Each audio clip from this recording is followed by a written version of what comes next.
actively participate and share experiences, challenges, and ideas. Your input is highly valued and will directly contribute to the outcome of this event.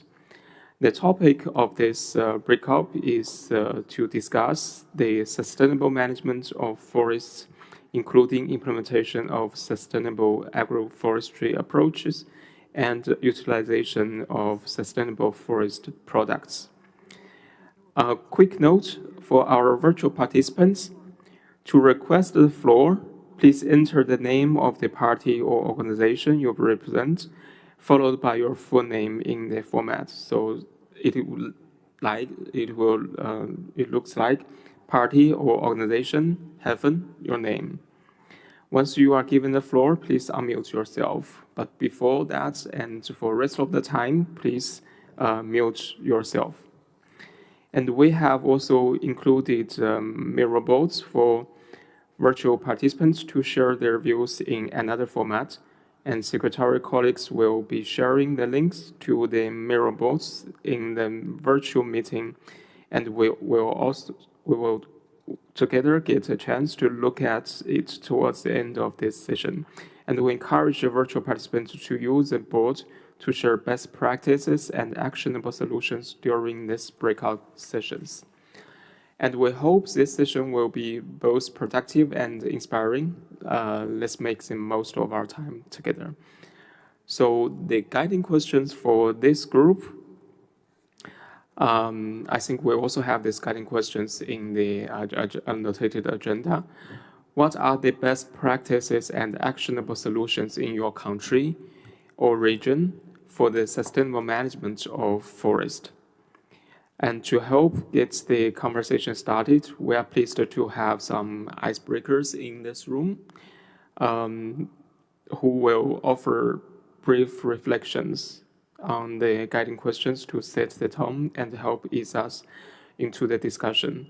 And we thank them in advance for their contribution.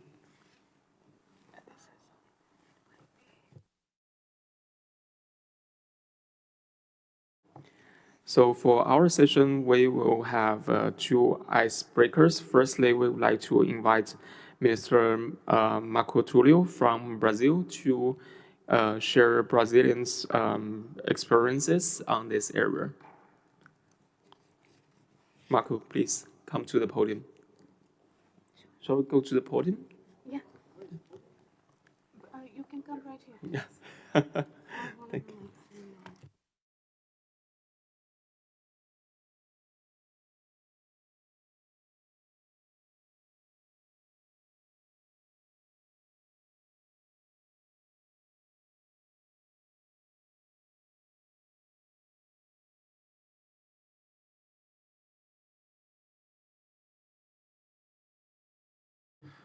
Thank you very much for the invitation.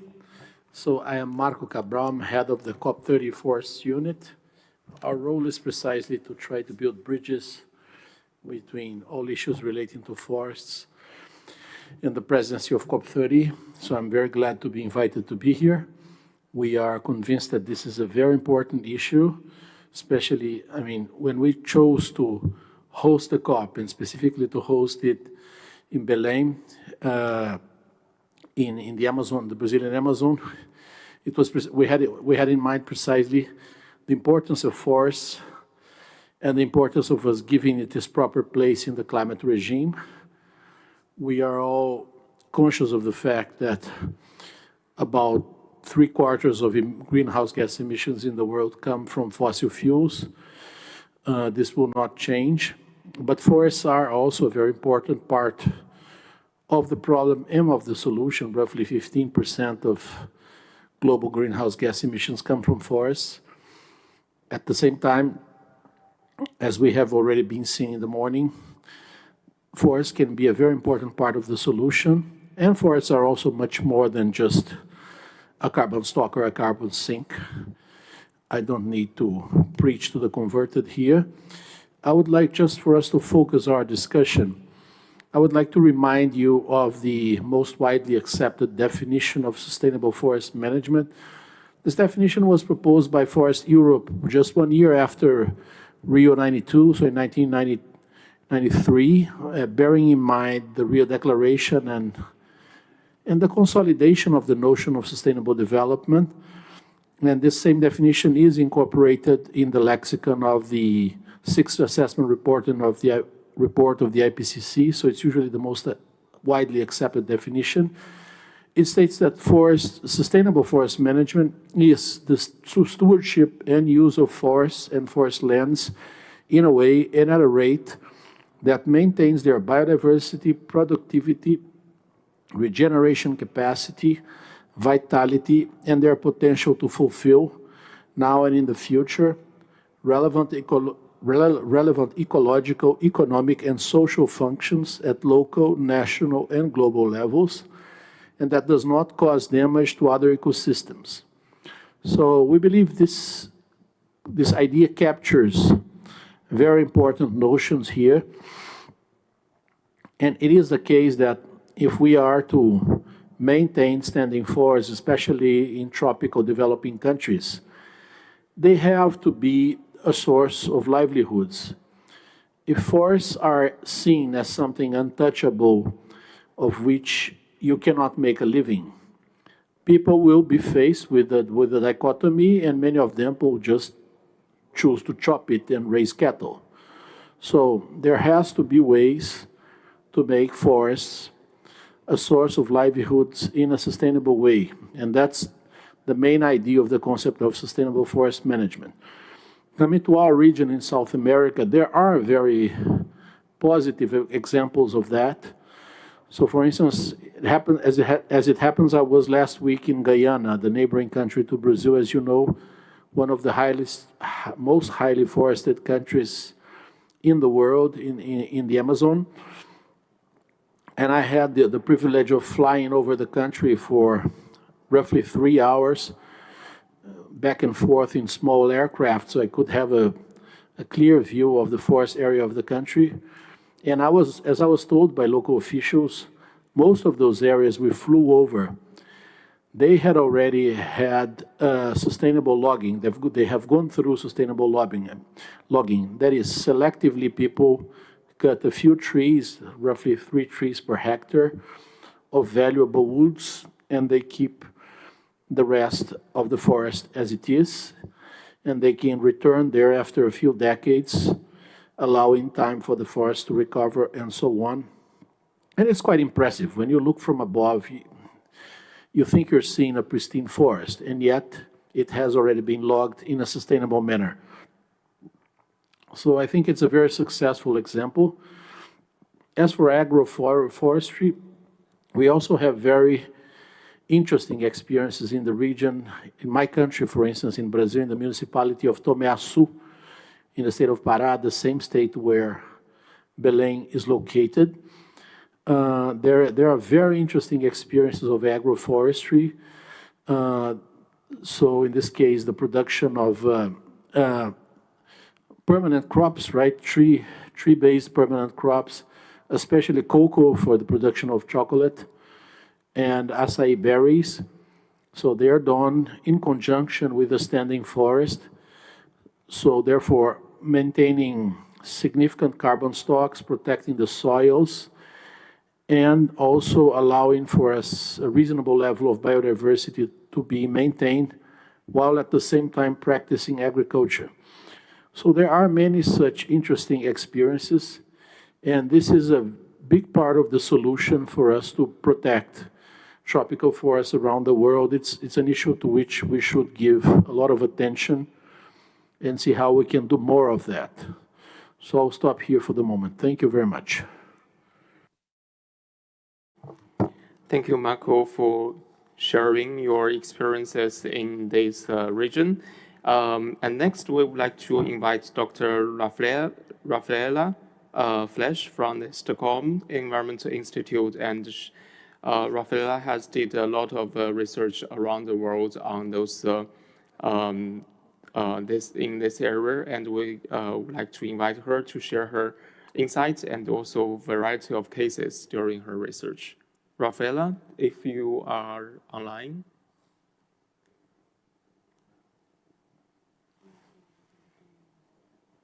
Hello. Yes. Yes, good to see you. Please.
Sustainable forest management a little bit more broadly as part of also a sustainable agricultural management.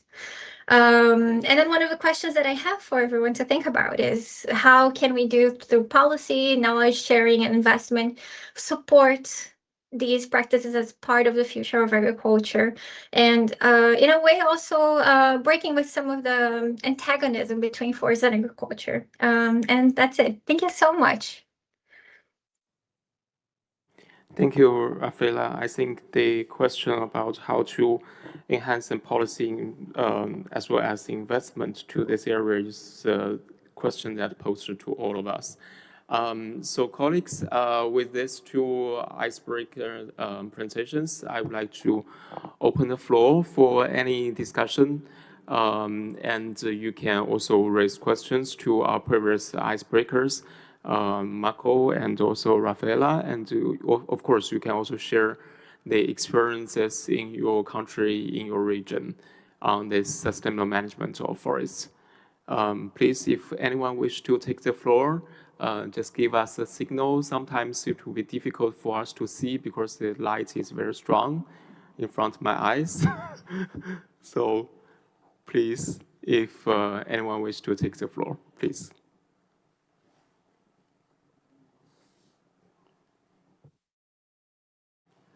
Yeah, yes, please. Would you mind also to introduce yourself?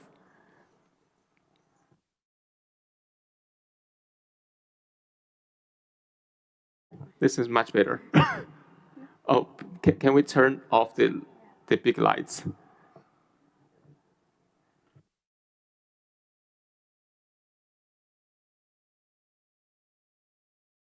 Can you hear me? Okay, now it works. Thank you. My name is Jennifer. I come from the rainforest from Malaysia, from the island of Borneo, and I represent the indigenous peoples of network in Malaysia. And we have many, many best practices. One of them I would like to share is the Tagal system, is prohibition. Prohibition, we started off with prohibiting people from taking fish in certain zones. So we have zoning in our rivers. We have green zone, yellow zone, and red zone. Red zone is no, where the fish is breeding. We have extended that to our forests as well. So we do have many best practices, but the question is, it's like a cycle of extraction from indigenous people. We are asked to share our knowledge, we are asked to share our best practices, we are asked to say solutions, and we have been trying to do that. We have, up to this international, at the global level, at the national level, we do. But then the question is that we are not given the resources. Now we are advocating for access to finance in Asia, although 2/3 of indigenous people reside in Asia, very little recognition is given, so we are struggling with that, and of course the control over our territory. So we do have a lot of questions, and we need the support. And we on the ground taking care of the forest, the environment, and we do not want to subject our communities to very difficult, hard to access processes in order to get those resources that's needed to maintain the forest, sustainably maintain it. We don't even think about sustainability. It's just that it's part of us.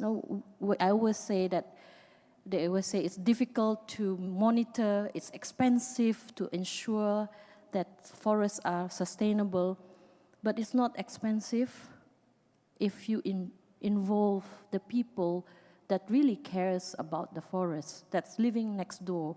And if in the question of degraded land adjacent to where indigenous people used to be, and they're still residing in that territory, why don't you ask the communities that used to have stories and the ancestor spirit still reside, although degraded, given back the land to indigenous peoples in that territory with very, very little resources, we can actually nurture forests and nature back to health. So there's so many best practices already, but we need support.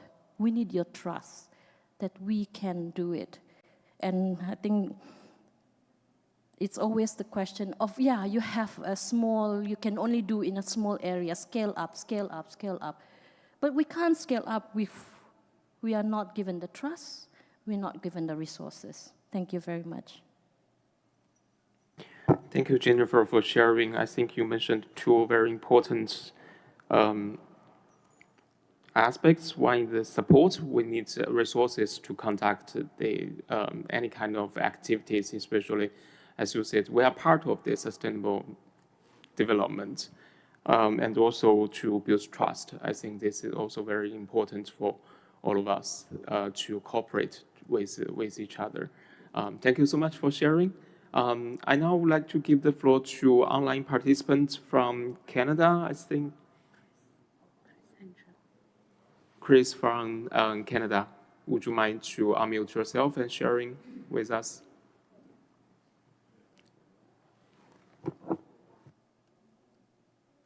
Yes, I think it's coming. Can you hear me? Yes, please. Okay, thank you. Yes, my name is Chris Henschel. I work for in Climate Change Canada.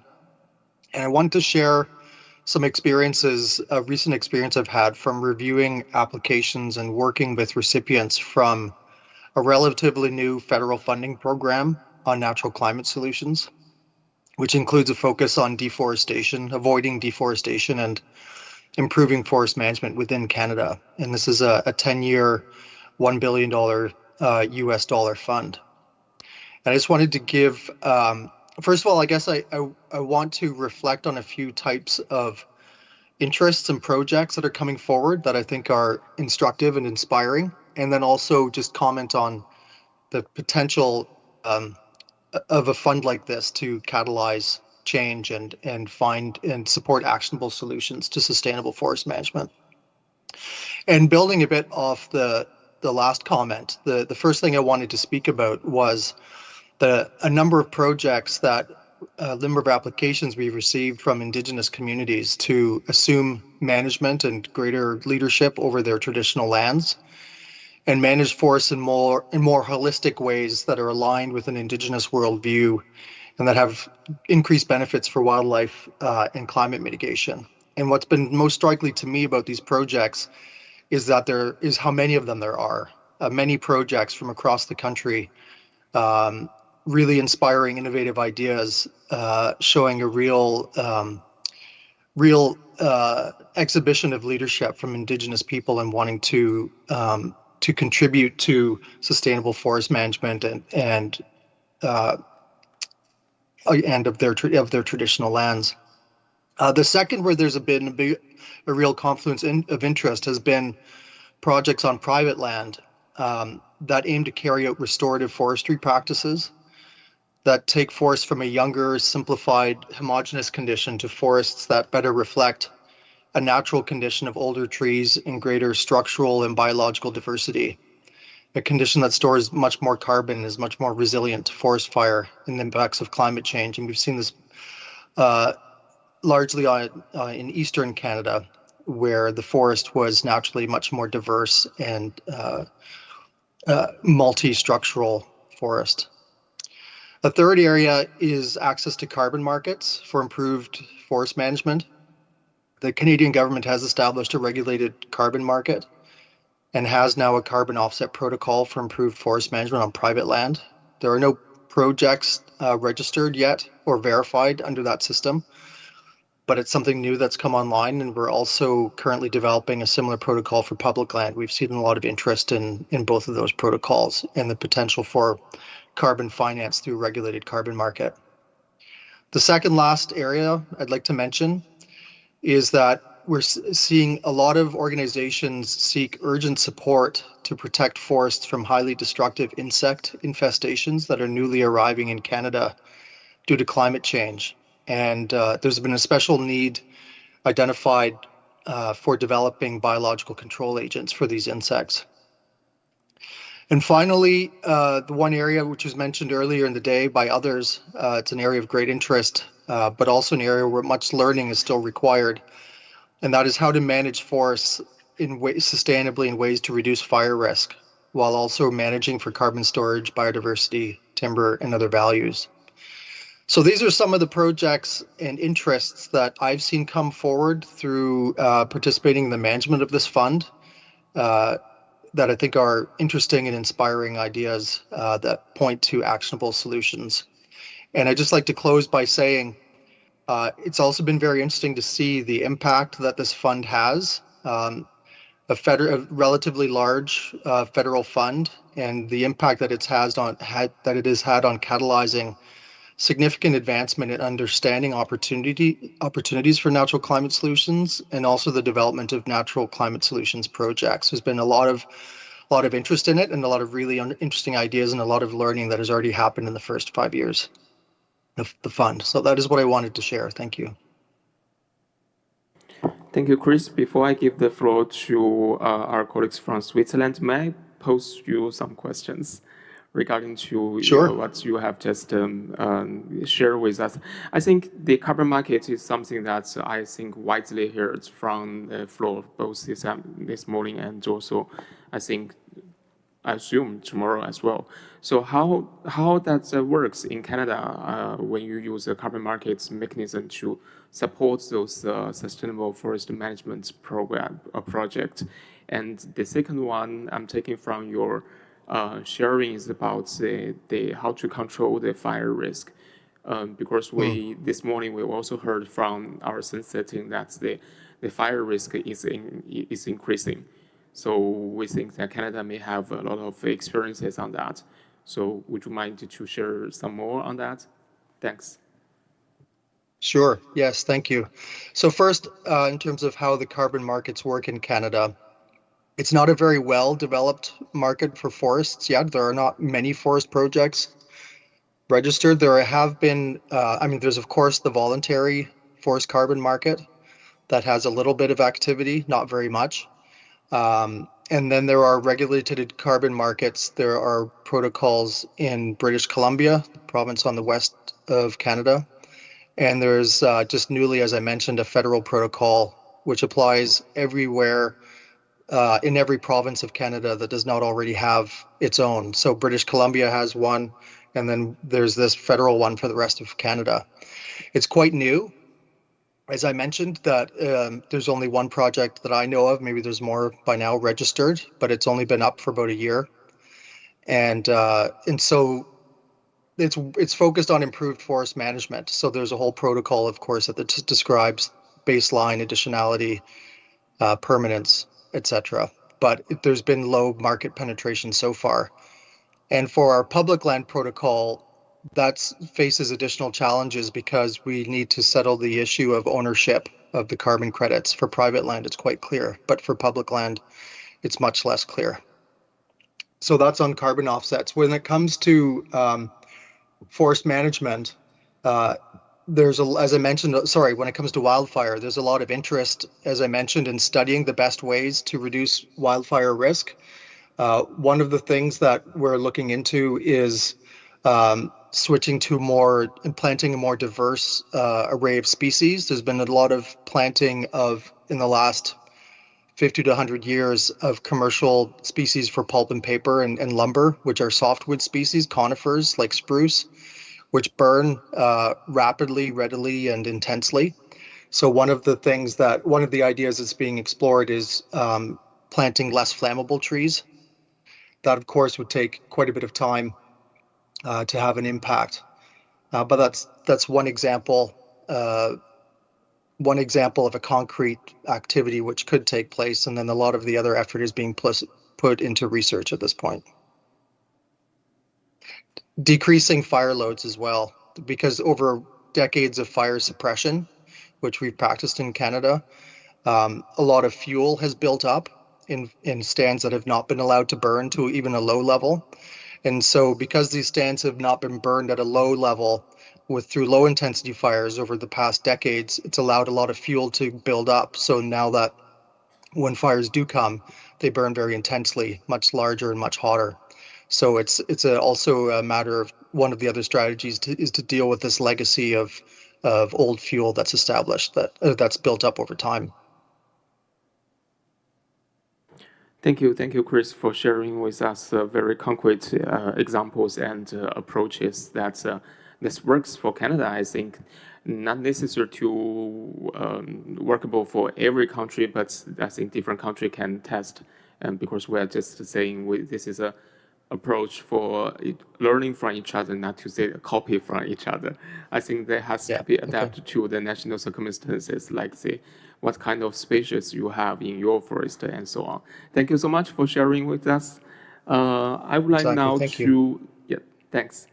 I would like now to give the floor to Oliver Wolf from Switzerland, and then followed by St. Lucia and the EU. Oliver, you have the floor. Yes, thank you very much for giving me the floor. Can you hear me well? Yes, perfect. Perfect. Thank you very much. Thank you very much again also to the previous speaker for their valuable insight. And I would like to shed a little bit light on sustainable forest management in Switzerland, how we take this and what we're doing right now. So as key tool, complementary, of course, to forest protection and conservation, we implement sustainable forest management in a close to nature manner to foster forest ecosystem services, including mitigation. In the face of climate change, we actually try to evolve SFM to address the accelerating, increasing, more extensive and severe forest disturbances and damages in our country.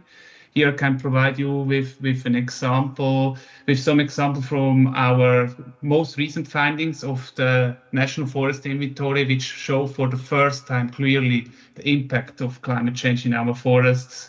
For example, right now, 30% of our wood use is actually sanitary fellings. We had an increase of more than 50% in sanitary fellings over the last period of the national inventory. And right now, every 8th tree is damaged or dead in Swiss forests. Hence, we have great vulnerability of forest stands, for example, to forest fires, adding to the fire proneness of all our stands. This is why we focus on the ground on the adaptation of forest to climate change through adaptive management. This in the context of close to nature forestry and SFM, and of course also, which was mentioned by previous speakers, in the context of broader landscape approaches, here, for example, also including agroforestry.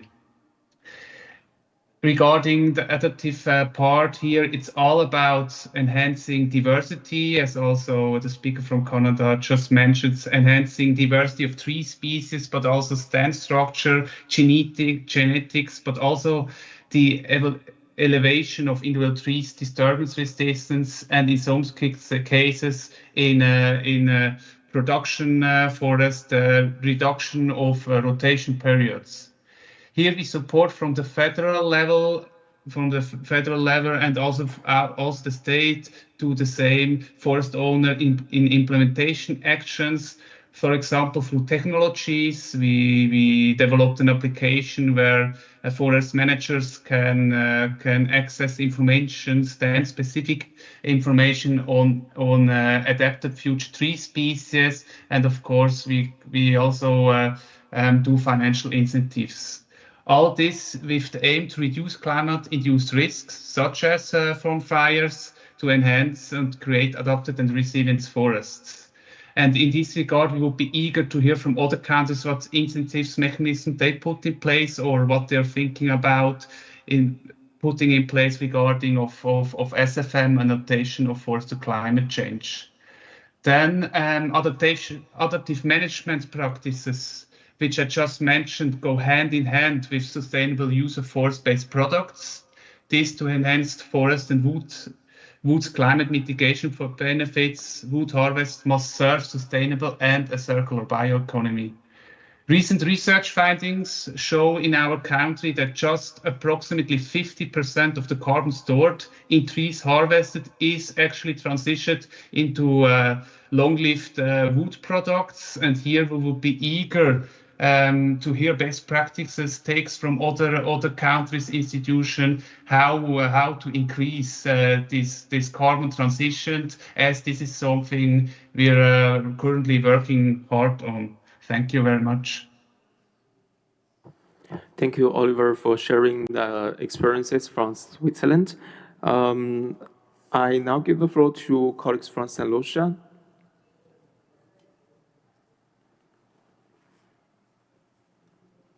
Thank you. Good afternoon, everybody. Good afternoon, everybody. Okay, good to know we're all here. Lovely, lovely. I thought I was an echo for a moment there. My name is Onika. I'm from St. Lucia, and I'm very pleased to, just share some of our examples from our small island and how we are managing our forests, some of our forests. And it's through this project that we're currently implementing. It has a really long title, but I'll call it out just so you can Google it if you feel pleased. It's called the Integrated Ecosystem Management and Restoration of Forests on the Southeast Coast of St. Lucia, or as we like to call it, the Southeast Coast Project. And this is a very innovative project for us, and it helps us in managing the forest that we have using some very innovative means, first of which is an ecosystem-based management approach. Now, this isn't something that we had done before, but in the design of this project, when submitting it to the Global Environment Facility for funding, the proponents decided that this would be ideal to bring in a whole range of stakeholders from private sector, public sector, and civil society, so that we can design a product that really brings a lot of people on board and helps us to manage what we have. So for this project, it has 3 main outcomes. The first one looks at ecosystem management, the second looks at rehabilitated landscapes, and the third looks at sustainable livelihood. Now, under the first outcome, when we're speaking about ecosystem management, some of the things that we were looking to do and we're still doing on the island is to actually have a baseline assessment of some of our biological resources. Because we understand as an island, we might have some species that are endemic to the island, and it might make conservation easier if we can make a case for a particular species of animal. Maybe we can make a protected area, and that might make management of that particular forested area a bit easier. So we did look at a baseline assessment of our resources, followed by a comprehensive GIS mapping of our forests, land use, and biological resources to really understand the forest types we have, the different uses that we have across the island, because if we're going to look at managing the forest, we need to understand how are people using it and what's happening in the different areas, some of which might be agriculture, some of which might just be dwelling on a whole range of things. And within the second outcome, when we spoke about rehabilitated landscapes, we recognize that within St. Lucia, we have the largest mangrove system within the Eastern Caribbean. However, there is an issue of dieback that we couldn't quite figure out why some of our mangroves are dying. And, you know, in the forest landscape, I don't need to speak of the benefits of having mangrove forests. So under the project, we decided to do quite a lot of mangrove planting and to restore some of our degraded and dysfunctional areas, and we are working on rehabilitating about 2,500 hectares, and that excludes an additional 500 hectares that we're going to focus on seagrass beds, reefs, and mangroves, and other things, because we know it's more than just the standing trees that you can see that really help us in our mitigation commitments. There are other things that come into play. Now, the most exciting portion, which is the sustainable livelihoods, was extremely important for us because we are people and we do use our forests for different reasons. And so we thought to look at those areas that didn't have perhaps certain types of businesses that persons can get into. And we're working with them to develop public-private partnerships where they can utilize non-timber forest products. And using South Learning, we're traveling to other islands to see how they're using craft and how they're using, whether it's honeybees or other things within their areas to actually develop small businesses that can help them develop themselves economically, but not leave them on their own, but to work along with government so that they can get that sort of political support behind the work that they're doing. So we have found that these 3 areas have been very instrumental in really helping us to manage the forests that we have. But even within that, we recognize that working with the various stakeholders, there is still a need to do a comprehensive forest inventory. Coming out of the Department of Forestry, we recognize that we still don't have the capacity to do this larger inventory to understand what's happening within our forests so that we can make full pledges within our NDC, even if we want to consider getting into REDD+ or even carbon markets. There are a couple of things that we do need support on, and we recognize that as a small island, we might not have the number of people that we need within our technical offices, neither the finances or equipment to really go out and get this work done. So I would say those are perhaps some of our needs, but really just to share that example of how an island like St. Lucia is managing the forests that we do have in a sustainable manner. Thank you. Thank you, Monica. Before you go, although I have quite a long list, but I'm really interested in because you just mentioned you have 3 kind of aims of this project, like the ecosystem protection, landscape, and also sustainable livelihoods. You mentioned you have a lot of the public-private partnership, especially on some small business. Could you please give us some examples on what kind of small business you are making use of this? Sure. There are some palm trees that are in St. Lucia that some of the forest-dwelling communities utilize the leaves of the palm trees to weave baskets or to make chairs or to do different types of craft.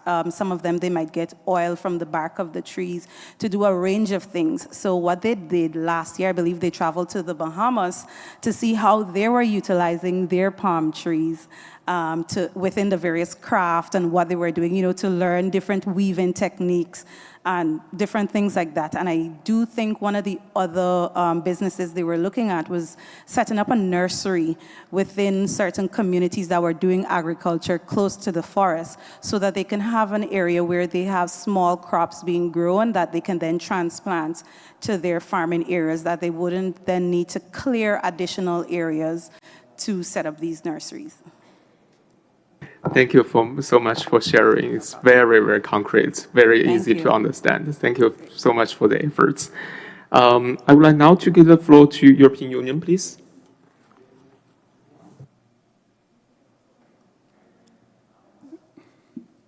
Yeah, good afternoon. My name is Moritz from the German government, but speaking on behalf of the EU. And thanking you, the co-facilitators, for providing this room and space to discuss this very important topic of sustainable forest management, and also very glad for the opening remarks by the Brazilian government on the key role forests will play in COP30 in Berlin. So very, very good to hear that. So yeah, to start, like maybe a couple of general observations and then going into some EU examples, and I will change my hat and also provide one of the German examples, which we see fitting quite nicely into this debate here. So generally speaking, I mean, the concept of sustainable forest management, we just heard from the colleague from Brazil, is quite important because it touches on so many objectives we want to deliver. One is, of course, climate mitigation, climate adaptation, but we have, of course, here biodiversity conservation. We have our economies in mind, so we have to think about like income opportunities, jobs. We think about food and food security, medicines, and you can go on with this list quite a while. So the idea of sustainable forest management, exactly there, right in the center, contributing to many of these objectives. So this is quite important to look at that and consider that also as part of the mitigation work program. But also, we heard a lot about tropical forests this morning, but I can say in the EU as well, our forests also under massive pressure. So we would maybe talk about less about deforestation, but we talk about forest degradation, which is quite an important issue we are facing with especially the carbon sink in the EU getting smaller, and we need to do something about that. So there are a couple of EU policies in place, there's a couple of regulations, laws. For example, we have the EU Forest Strategy, which is our kind of overarching strategy in how we see our forests being managed, where we see the kind of objectives that have just been outlining coming together on climate protection, biodiversity, etc.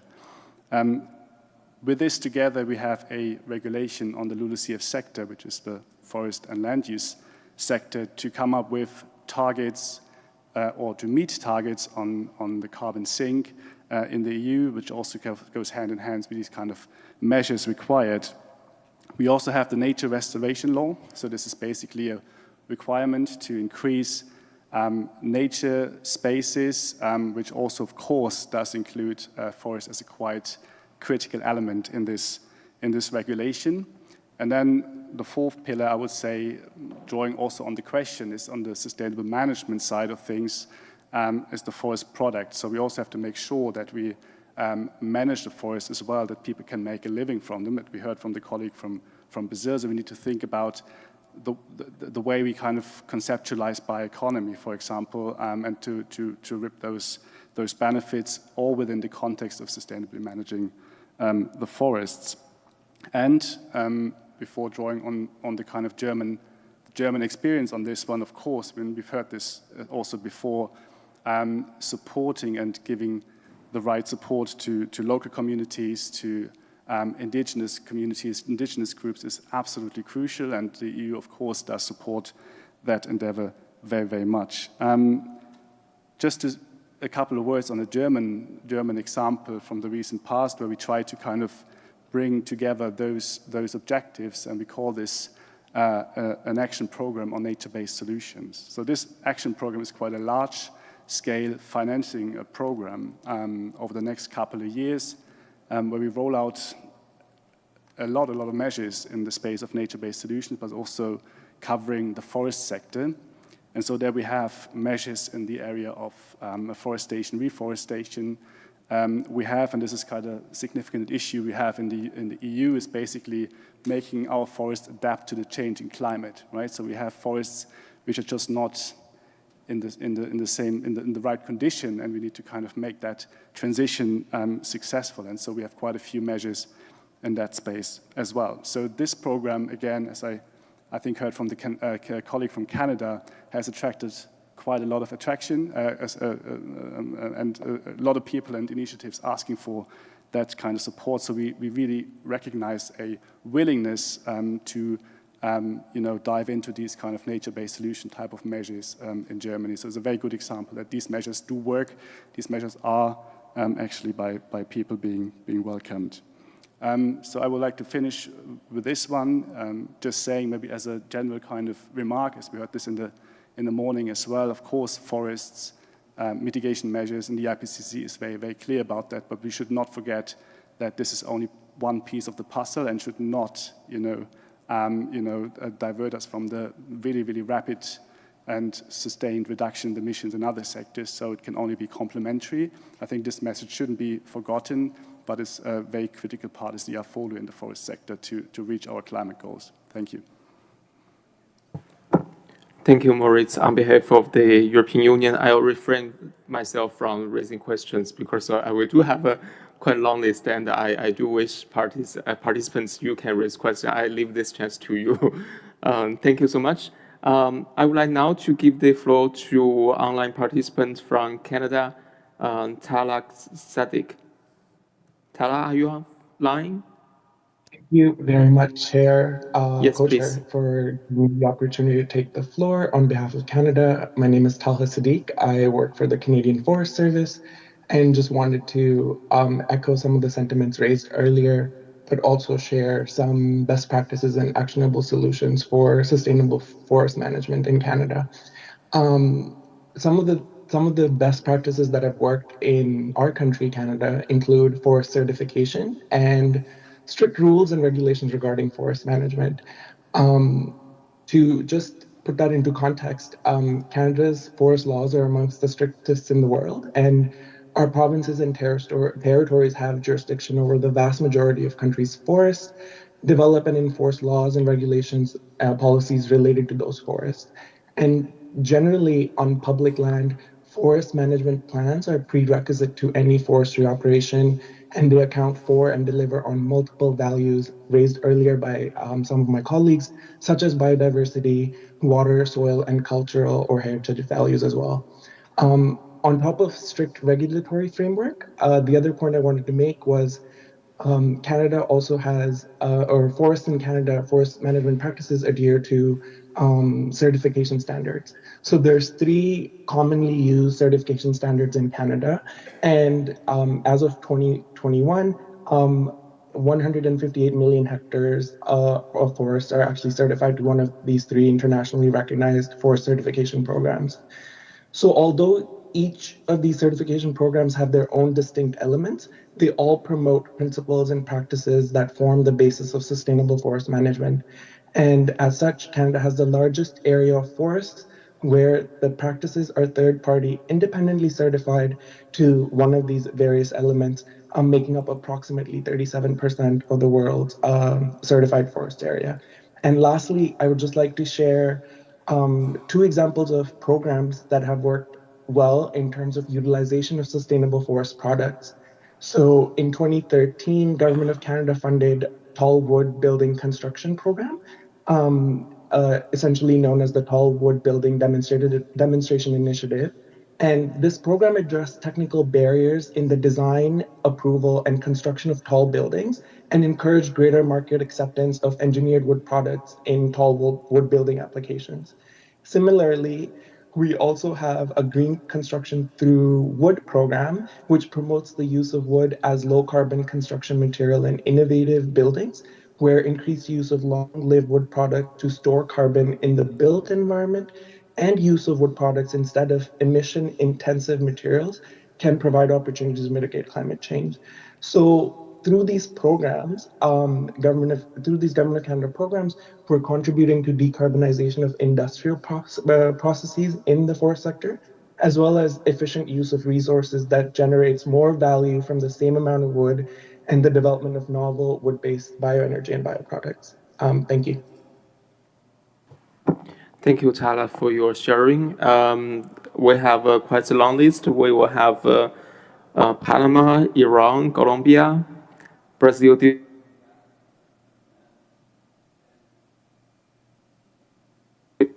Brazil Development Bank, and from our colleagues from Sweden. I think it's online. He's Jorgen Peterson, and then we have Samoa and the Philippines. I'm looking at the time, but we still have some time, and I would like to give the floor to colleagues from Panama first.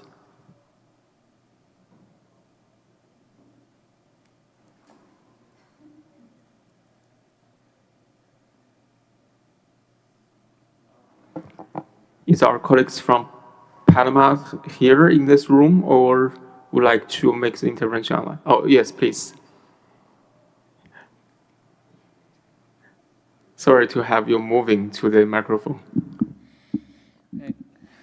Hello, good afternoon. Well, some experience we have in Panama, I want to share. In Panama, we taking steps to promote forestation, reforestation, and ecological restoration with a strong focus on increasing forest carbon and bringing back ecosystem service. Example is the development of restoration plants in key watersheds and biological corridor. These plants consider the whole landscapes and aim to restore degraded areas, protect water sources, and support biodiversity.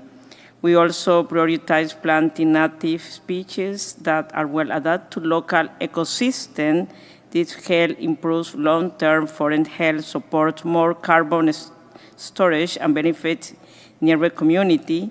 Another important effort is the Alliance for 1 Million Hectares Reforestate, a public-private initiative that promotes reforestation for both environmental and productive purposes, aligning with our climate goals.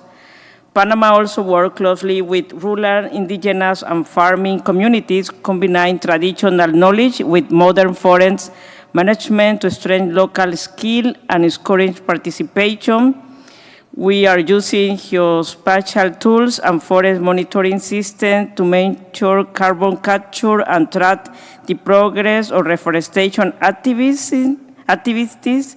One thing important with ancestral knowledge with indigenous people, with Kuna people, is when a baby is born, a tree is planted. This is not only honor our connection to the land, but helps conserve forests and protect native seeds. Thank you.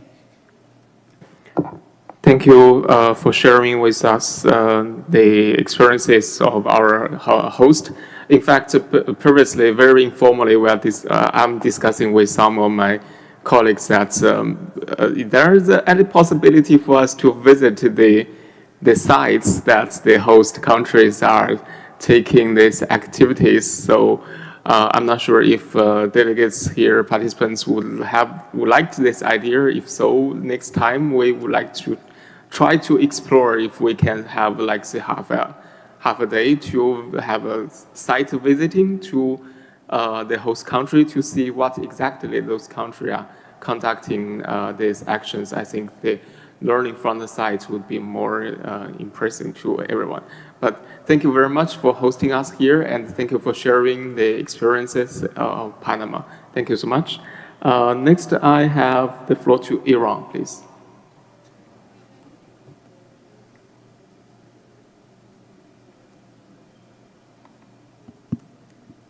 Good afternoon, dear colleagues. I'm from Iran, and I want to share one of the most successful forest restoration project in my country. The name of project is the Hyrcanian Forest Initiatives. The Hyrcanian Forest, which is a UNESCO World Heritage Site, represent one of the most successful forest restoration project in my country. And like any successful project, it has some key reasons for this. One of them is that after gaining a UNESCO status, the project attracted financial and technical support from organizations like UNDP, and international aid enabled us to continue this. And then Iranian government banned commercial tree cutting, and this caused reducing annual deforestation by 70%. And strict penalties drastically reduce illegal timber smuggling. And we try to mass reforestation with with native spices. And the last but not the least was local community involvement, that it created green jobs in ecotourism and sustainable herb harvesting. And also we trained more than 5,000 locals in forest conservation and management. But also there are some challenges, and one of them is climate change. Again, and another is funding gaps, because more investment needed to expand the project. And I want to say that my country is among the countries with low forest covers, and it's very important to us to continue. Thank you. Thank you very much for sharing with us the examples and the experiences in Iran. And you also mentioned the local community's participation is very important. I think just now we also heard from colleagues from St. Lucia. I think this is a very important point, I guess, across the world. I now would like to invite colleagues from Colombia. Thank you, Mr. Co-Chair, for giving me the floor. My name is Ana Maria Rivero from the government of Colombia. I would like to approach your question from the perspective of the community forestry and sustainable forest management.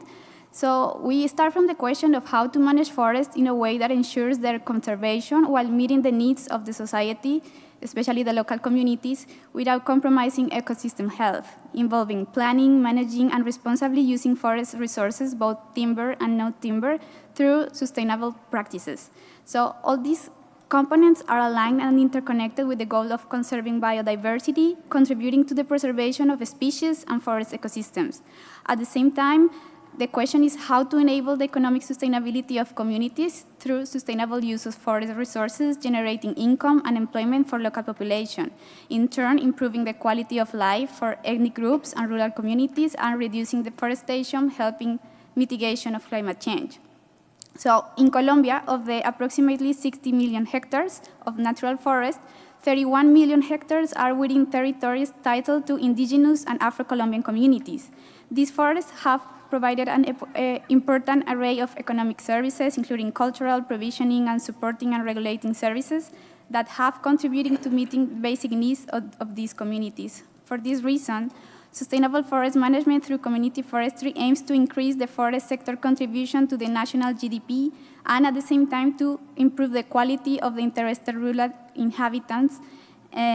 So the technical and institutional financial proposal for this through community forestry, seeks to address existing gaps and strengthen the capacity of local community organizations to manage forest goods and services sustainably and comprehensively in a way that improves their living conditions. But at the same time, and that's relevant for Colombia, to counteract illegal activities ranging from illegal extraction of forest products, illegal practices such as illegal mining, or land use change that convert forests to other use, particularly in areas with agrological conditions unsuitable for sustainable and profitable agricultural activities, the expansion of the agricultural frontier. So another key aspect is the design of implementation of technical, economic, and legal instruments, as well as capacity building, technical assistance, and productive value change development, all of which help create the enabling conditions for community organizations to consolidate the local development models based on forest goods and services. So the main achievements in the fight against deforestation from the perspective of community forestry in Colombia is, first, we have an historic investment. The Fund for Life and Biodiversity approved approximately $200 million for ecological restoration, deforestation containment, and economic incentive for communities. Also, strengthening governance. A total of 1,550 community leaders were trained in forest management and restoration, promoting autonomy and sustainable territorial management. Also, we have innovation in monitoring. The forest and carbon monitoring system have enabled the use of advanced technology to assess over 5 million hectares within the forest and biodiversity development hubs. Also, we know it's important the knowledge exchange, so leaders from 70 hubs participated in exchange programs in Guatemala, adapting the community forestry concession model to the Colombian context. Also, the consolidation of the government's roundtable for peace with nature and communities. So 3 meetings have been held with the participation of 150 community leaders and key institutions, including local institutions from the Amazon and including the Vision Amazonia program. We have expanded protected areas through social mapping processes, expanding from 5 to 8 million hectares of protected areas. We have also made social agreements for conservation, including 17 agreements signed covering more than 5 million hectares, promoting conservation and sustainable development with the participation of campesinos, indigenous, and Afro-descendant communities. In terms of community training, we had our forest school that trained 1,182 people in forest management, ecological transformation, and conflict resolution, fostering knowledge ownership and environmental leadership. So what have been the main barriers identified? In general, for community forestry in Colombia are related with weak social capital at the level of community associations of organizations, legal and administrative provisions that are either not harmonized or insufficiently enforced, limited access to credit lines, and the lack of forest land use planning in some territories. Additionally, there is a land management model that does not consider natural forest management as a productive alternative and limited capacity to provide technical assistance to forest producers. Another major challenger for mainstreaming community forest management is that despite the enormous potential, it must be acknowledged that non-timber forest products present even greater challenges. Clear management plans for these products are lacking and significant research is still needed in this area. While the early actions are being implemented and the results and impacts evaluated, it is important to know that small-scale producers will need support through incentives or promotion instruments, as sustainable forest use alone will not yield a quick return on investment. Furthermore, we can summarize our strategy as an ecosystem-based production approach through diversified land use planning that includes agroforestry, silvopastoral systems, and subsistence production for food security. The diversified planning should also include the conservation and sustainable use of existing natural forests. This will allow for an expanded range of products and services, thereby diversifying the local economy, including environmental services, ecotourism, beekeeping, fish farming, etc. Thank you so much. Thank you so much for sharing with us experiences from Colombia. I would like now to give the floor to Brazil Development Bank. Please.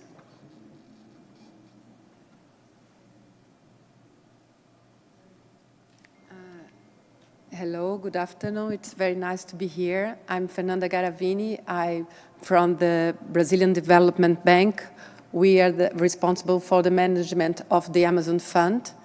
That's the Head Plus Fund for Brazil, and I'll have the chance to talk to you a little about this tomorrow.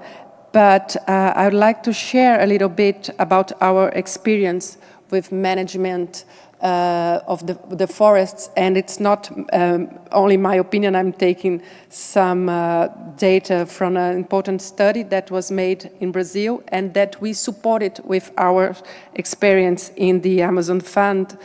That's for this experience to succeed, it's important for them to put together the arrangements that already exist in the territory that are inclusive, diverse, and based on local skills and intelligence.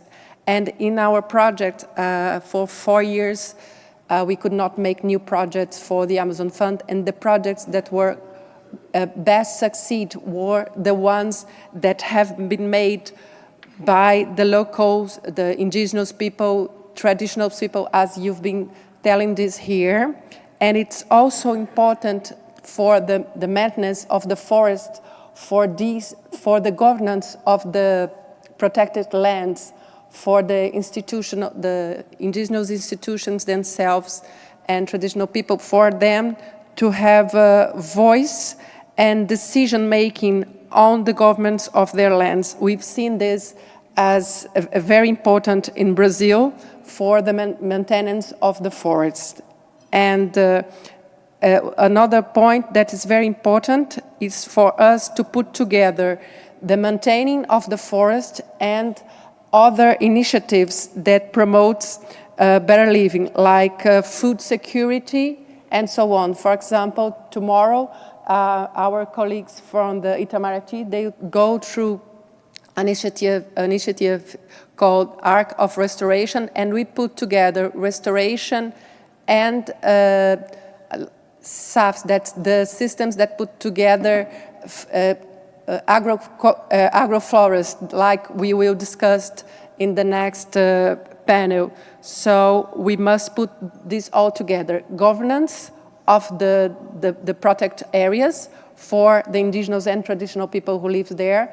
We must aggregate other economic incentives and social impacts like food security, and also take care of all the logistics for their products, for the bioeconomy products that came from the forest to go to other markets. And finally, we must we must put a lot of engage in other enablers like training and the logistics, and we must fight illegal commerce, because for these activities, for them to be economic interesting, we must also fight the illegal activities. That's important. Thank you very much. Thank you for sharing us the project and the design of the project in the Brazil Development Bank. Colleagues, I'm checking the time. It seems that we are coming to the close. However, I think we still have 4 participants wish to take the floor. Let me give them the floor, and I will invite our speakers to try to be brief, something like 2 minutes each. So I will first give the colleagues online from Sweden. Jörgen Peterson, please, you have the floor. Thank you. Hello, my name is Jörgen Pettersson, as you said, representing Sweden. You have previously heard a statement from the European Union, and I thank you, co-chair, for the opportunity to come in and share some experiences on the national level as well from the Swedish forest sector. We heard many interesting presentations in the morning session on the importance of monitoring and forest inventories. Just to continue that discussion a bit, we have a very long history of forest inventories in Sweden. The first Swedish The first Swedish national forest inventory was already in the 1920s, and it showed that our forest generally had a very low tree coverage with the low productivity on large parts of our land. Due to unstructured harvesting, often with a focus on repeated selective felling and a widespread trust in natural regeneration, we were left with degraded forests with a low growing stock. But we have been through a long journey since then and invested a lot in our forests. The growing stock has more than doubled since then. Over the last 100 years, the forests have constituted a large carbon sink in Sweden, while simultaneously enabling harvests to provide sustainable biomass to substitute fossil fuels and materials with high emissions during their production. The last 100 years have seen considerable improvements in forest management. The driving forces have been research, the market for wood products, and afforestation of marginal land, as well as forest legislation that impose obligations for regeneration after harvest, restrictions on heavy thinning, minimum age for regenerative harvesting, and the maximum allowable harvesting levels on a local scale. The Forest Act presumes a willingness on the part of the forest owner and the managers to make larger investment in both conservation and to improve production than what is stipulated by the law. Two main strategies are being applied to reduce the forestry's impact on biodiversity. The state works primarily with strict protected areas, but also encourage forest owners to set aside areas for conservation on a voluntary basis, as well as widespread application of forest management plans. Green forest management plans are the main planning tool for forest management, indicating which areas on the estate to set aside for biodiversity and to plan forest management activities. Secure tenure rights and the regulatory framework provided a commercial basis for private investments in forest management. With rotation periods over 100 years, investments are often cross-generational in family forestry. The state does, however, provide financial compensation for larger environmental measures, such as the creation of nature reserves or other conservation agreements. With a changing climate, we are experiencing new and enhanced challenges. The forest and the forestry sector need to deliver high climate and environmental benefits, both on the short-term commitments and over the long term and into the next century, even in a changing climate. To strengthen our forests' resilience by limiting the damage from pests and diseases, the government is investing in plant breeding for susceptible species. Sweden has also recently invested in National Center for Forest Damage to support the forestry sector with a broad knowledge base from the best available science, guidelines, and best practices. A cross-cutting aspect is prioritizing education, research, and innovation for scaling up. This includes increased government support to research for the circular bioeconomy. Swedish research institutes have testing and demonstration environments open to business, academia, and the public sector, as the possibility to test and evaluate an idea at an early stage reduces risk and can speed up market introduction. I hope this has given you an overview of some of the challenges we are facing in Sweden and how we approach them going forward. Thank you. Thank you, Jörgen, to share with us the Swedish experiences. I would like to give the floor to rest of these 4 speakers, and please be short and to the most important part you would like to share with us. So firstly, I'd like to give the floor to colleagues from Samoa, please. And then the Philippines. Thank you, Co-Chair. I'll make it very short, just directly to the question as posed on the screen. I won't repeat what most of my other colleagues have said, but just to echo the importance of raising the awareness on our local communities, as well as promoting traditional knowledge, including our landowners as well. But one of the current actionable solutions that Samoa and perhaps other small island nations are promoting right now is for Samoa, we are promoting the 3 Million Tree campaign. And this has been done over the years from 2022 up to 2028, the support is from the government promoting the ecological restoration and tree planting of native species to better the forest cover for Samoa. While I have the floor, and I understand one more minute, I wanted to ask the question in our plenary in the morning on the question on forest and climate finance, and I would like to perhaps share some insights in terms of the issue of scalability, and I think that's very important as well, because the question I wanted to ask was what innovative blended finance models can help SIDS scale forest-based climate solutions while addressing our unique vulnerabilities and limited access to capital. And that's the question I wanted to ask in the morning, and hoping to draw the attention on the issue of scalability as well as the mismatch that we continue to face. Thank you. Thank you for the sharing as well as the questions. I think tomorrow morning we will also have this breakout group sessions on the means of implementation. I think there we can have a further discussion on that. I think the scalability is really an important thing. And I wish I can visit someone again sometime to see the progress. I think last time I visited someone is 10 years ago. Hope I can go back. Thank you so much.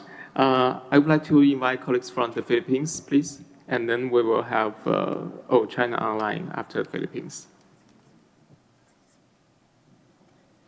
Hi, Minnie Degawan. I come from the Philippines, but I do not represent the Philippines. I am the managing director of the Forest Stewardship Council Indigenous Foundation. I hear all this recognition of indigenous knowledge systems, fine and great. And I think an actionable solution is really enact laws that actually respect these knowledge systems. For example, our practice of Sweden farming, or as conservationists would call slash and burn, and they put a negative connotation to it as if we are deforesting, when in fact, this Sweden farming is proven to be very effective in sustainable forest management. So enact laws that actually recognize, respect, and promote these knowledge systems. Let us stop this, coming up with this beautiful declaration saying we recognize indigenous people's knowledge systems when there are no enabling laws. So that, I think, is one of the actionable solutions that we can make, is really enact laws that respect, promote indigenous knowledge systems with regards to forest stewardship. Thank you very much. Thank you so much to remind us this important point. I would like to invite our colleagues from China online. Good morning. Good morning from Beijing. Can you hear me?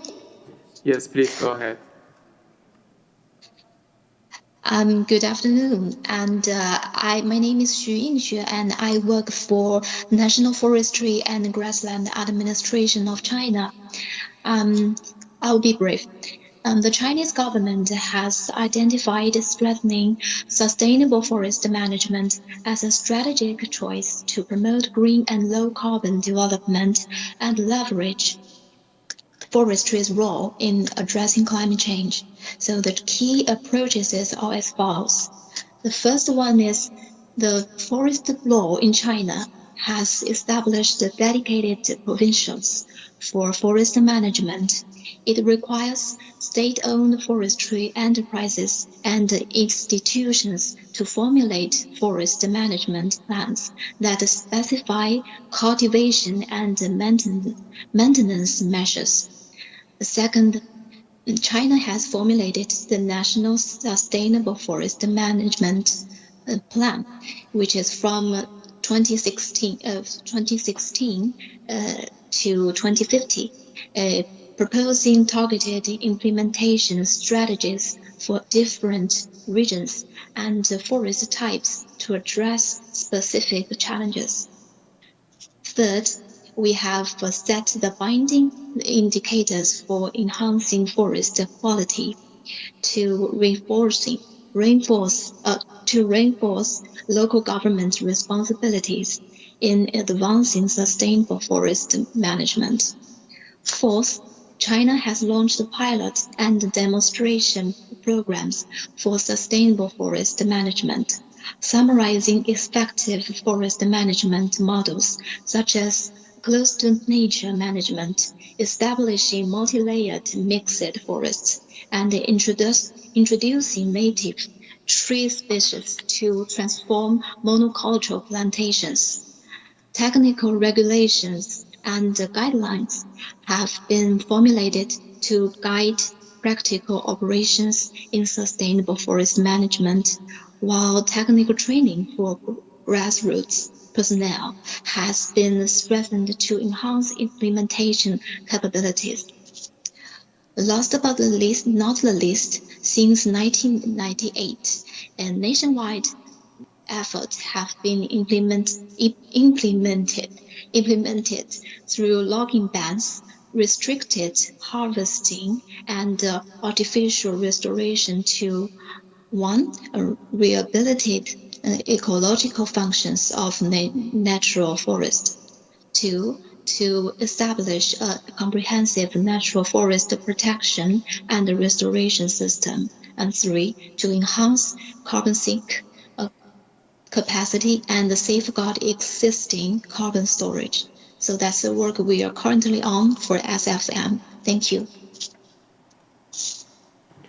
Thank you, Dr. Xu, for staying so late with us, and I hope you can get some rest in the daytime. Last but not least, I would like to give the floor to colleagues from Australia, please.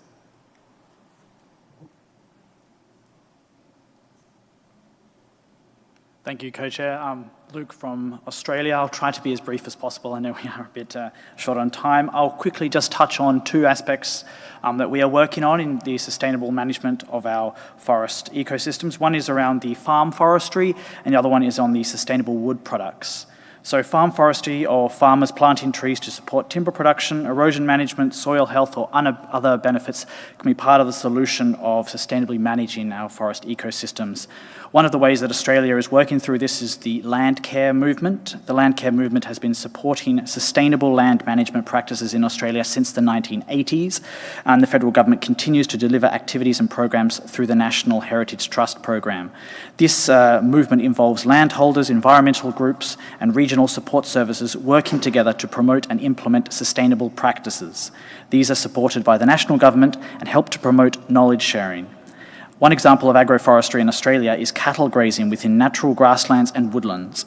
This represents an alternative to straight-out clearing and conversion to pastures for intensive production, and can work well in Australia's natural environment, where there are expanses of semi-arid land with relative sparse woody vegetation. And this practice can protect biodiversity by retaining native vegetation while enhancing farm and grazing productivity through shelter beds and water and soil retention benefits. Australia is also highly supportive of ongoing efforts that highlight the benefits of sustainable wood products and value chains. The Australian government invests in innovation, research and development in our forest sectors that can enhance the capacity of the sector and make better use of our precious wood resources. we have recently supported the establishment of a new National Institute for Forest Product Innovation known as Australian Forest and Wood Innovations. We have also recently invested in our processing sector to innovate and improve the efficiency of using our forest resources. Our Clean Energy Finance Corporation's Timber Build-In program is encouraging mass timber construction across the property sector in order to cut construction-related emissions and has allocated up to $200 million in debt finance for eligible products across Australia. The program has supported the construction of one of Melbourne's tallest hybrid mass timber buildings, helping to fix around 3,000 tonnes of carbon through its use of structural timber. Thank you very much for your time. Thank you, colleagues from Australia, to share with us the experiences. And colleagues, as we explained previously, we have a tool called the mirror boards that some of the colleagues are sharing their key points, experiences also on this. Well, sometimes it's very difficult to see because if you have so many words, it will be very, very small, the size. But generally, I think many of the colleagues have already made the intervention. So I would like just to pick several who hasn't made the intervention. For example, I think let's look at what has said by Spain. Yes, let's see the experience from Spain, the design and the implement measures for innovation and promotion of new material and products, including those based in circular economy, to replace fossil-based counterparts. So this is the key experiences from Spain. And Ecuador, I think, IP, indigenous people are leading the RED Plus implementation plan in the Amazon region. We realized that giving governance to the indigenous people helps the lead drivers of high conservation forest and therefore sustainable management of them. Yes, this is a experience from Ecuador, and I also heard from New Zealand. Oh, it's too difficult for my eyes. Can we enlarge that and maybe everyone can look at that, the New Zealand? The experience from New Zealand, please move to the left side. Oh yes, here is the New Zealand. Could we enlarge it a little bit? Yes, yes. Oh, this looks much better. So for New Zealand, a significant part of sustainable forest management is the control of invasive alien species, especially invasive birds, like possums and deer, which don't belong in New Zealand, and severe impact on the forest composition, resilience, success. And it's quite difficult for me to read. Can you read?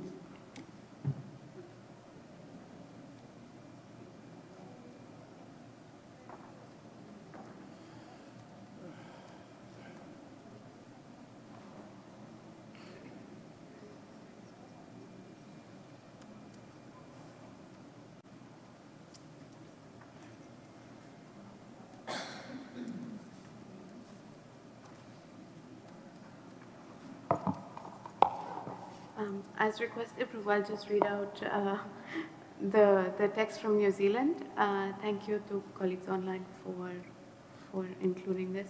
For New Zealand, a significant part of sustainable forest management is the control of invasive alien species, especially invasive browsers like possums and deer, which don't belong in New Zealand and severely impact on forest composition, resilience, succession, and the density of the understory.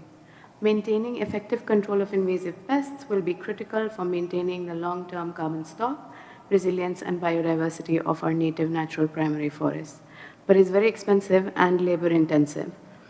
Recognizing the carbon benefits of pest control in sustainably managed forests, however, example through MRV towards our GHG inventory is very difficult.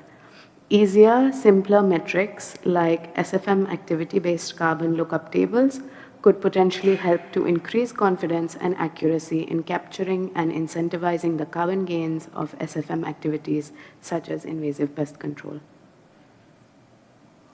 Yeah, thank you, Saltamini. And I think we also have the experience from Germany.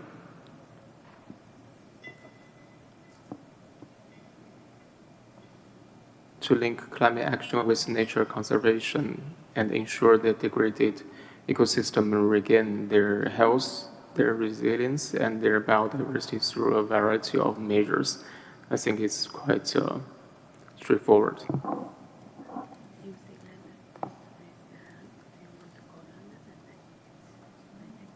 Cool. Oh, okay. So our colleagues from New Zealand wish to take the floor to explain a little bit. So that will be our last intervention, and after that, we propose to conclude this session. So, colleagues, Maya? Is that Maya? I know from the... Thank you. Yes, it's you. I Yes, think. wonderful to see you again. Thank you very much. Hello, colleagues. Thank you very much for letting us join online. And apologies for the long comment. Yes, so that comment from New Zealand, the point we wanted to make is we know New Zealand has a very unusual forestry model, but what has enabled us to protect and sustainably manage a very large area of our original natural forests is that we have also established highly productive production forests, which create the timber supply, sustainable timber and fiber supply, which enables us to protect our original native forests, which cover around a third and 40% of New Zealand. We protect those native forests for conservation. So this dual forest model, it actually has produced many benefits for us. But a big part of it is having these dedicated and very efficient, effective, sustainable production forests.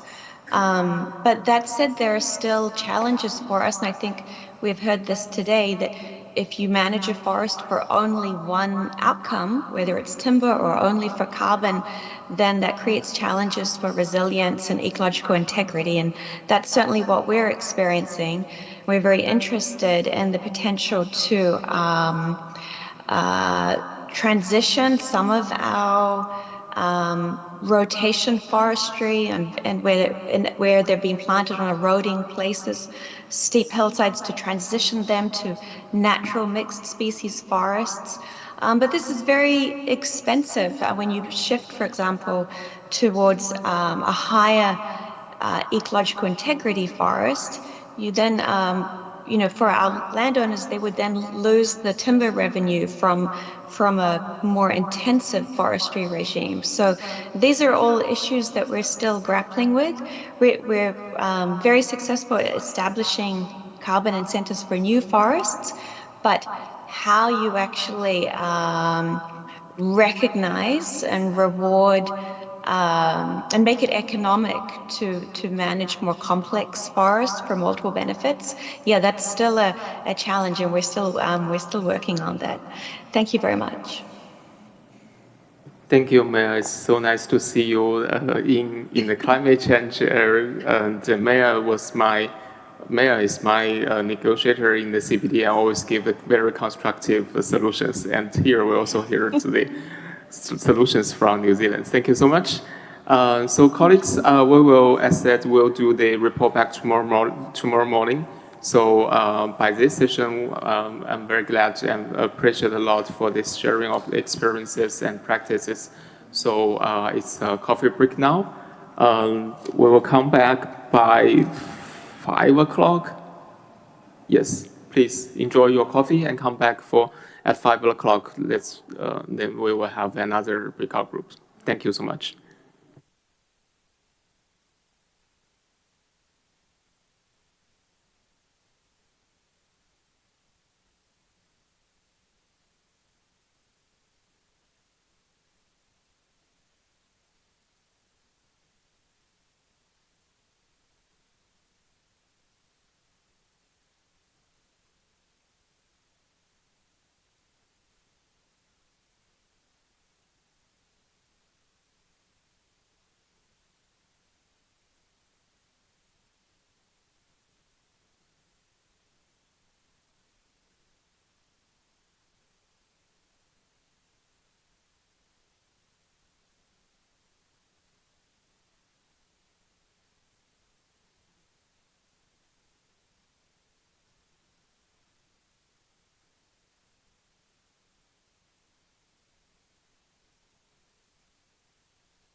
So colleagues, welcome back to this breakout group sessions. And right now, let's put our guiding questions on the screen. This is for the breakout group 4. And our question would be, what are the best practices and actionable solutions in your country or region related to forest and that have successfully delivered multiple benefits for climate, biodiversity, and efforts to combat desertification? And to help us get the conversation started, as previously we did, we invite Icebreaker. We invite the Ms. Judith Walcott from the UNEP, United Nations Environmental Program, to break the ice. Judith, please, you have the floor.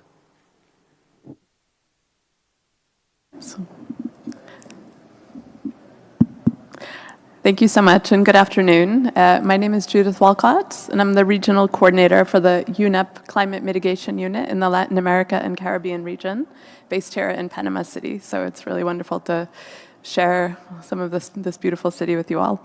In this session today, I'd like to focus on one main question in my short intervention. How can forest-related action deliver across the climate, biodiversity, and land agendas? Not separately, but together. I have a few key points on this that I would like to share. The first is that forests are critical to solving multiple crises, but action remains fragmented. There's growing consensus that forests are essential to solving not one, but multiple crises, yet in practice, action remains fragmented and separated. Climate, biodiversity, and land goals are often tackled separately, despite sharing space, actors, as well as drivers in many cases. Forest finance is growing, but it's still far from what's needed, and it's often misaligned. According to new UNEP research on the state of finance for forests, for every $1 invested in forest conservation or restoration, over $10 still supports activities that drive deforestation. This shows a fundamental tension. We can't achieve nature-positive outcomes while continuing to fund nature-negative practices. To fix this, we need to at least quadruple forest finance by 2030, according to UNEP research. This means redirecting harmful subsidies, growing carbon markets with strong safeguards in place, and investing more in Indigenous peoples and local communities, who manage 65% of the world's remaining forests that are intact but remain underfunded.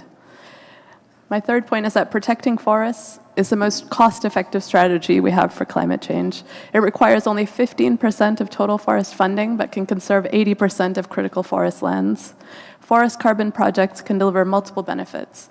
For example, in Southeast Asia, protecting 58% of threatened forests could avoid 835 million tons of CO2 emissions each year. It can also support food security for over 320 million people, reduce water pollution, and safeguard biodiversity hotspots. My fourth point is that new models show it's possible for integrated climate and nature action. UNEP is leading the 4 net zero nature-positive projects in Mexico, Chile, Costa Rica, and Trinidad and Tobago under the JEF UNEP Accelerator. These projects combine net zero economic planning with biodiversity and land goals, linking economy-wide modeling and nature-sensitive infrastructure with sectoral action in energy, transport, and agriculture. The aim is to achieve policy coherence and system-wide transformation. My final point is that successful country and regional examples demonstrate what can be achieved in forests. For example, Guyana leads with jurisdictional REDD+ carbon credits, showing how high-integrity carbon markets can generate finance at scale for forest conservation and sustainable development. Brazil's Tropical Forest Forever facility is mobilizing $125 billion in blended finance to support tropical forest preservation and conservation, one of the largest efforts worldwide. Costa Rica, Ecuador, Ghana, and Pará state in Brazil have signed innovative carbon finance agreements linking climate, biodiversity, and land restoration goals. The Pará state in Brazil is connecting carbon markets to territorial development and public consultations, demonstrating that aligning goals is achievable with trust and systemic change. Solutions do exist, including, for example, community-led conservation, sustainable supply chains, innovative finance, and restoration. Today, in this session, it's about learning from real-world successes and thinking about how to apply them in your countries and regions to maximize synergies between forest-related climate action, biodiversity, conservation, and efforts to combat desertification. Thank you. Thank you, Judith, for sharing our experiences conducted by UNEP. Colleagues, for this session, we will only have 60 minutes. We will close by 6 o'clock. Don't want to stop you from your wonderful dinner in Panama City. So the floor is now open, and as previously what we did, at the end of this session, we will also show up these mirror boards to give you a view that the online participant is sharing their views using these mirror boards at the end. Yes, I see your flag, but it's Dominican Republic? Yes, please.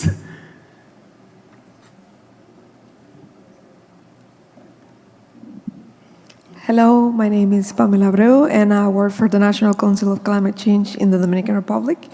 And today I'm going to share some of the best practices and that we have been applying in our country.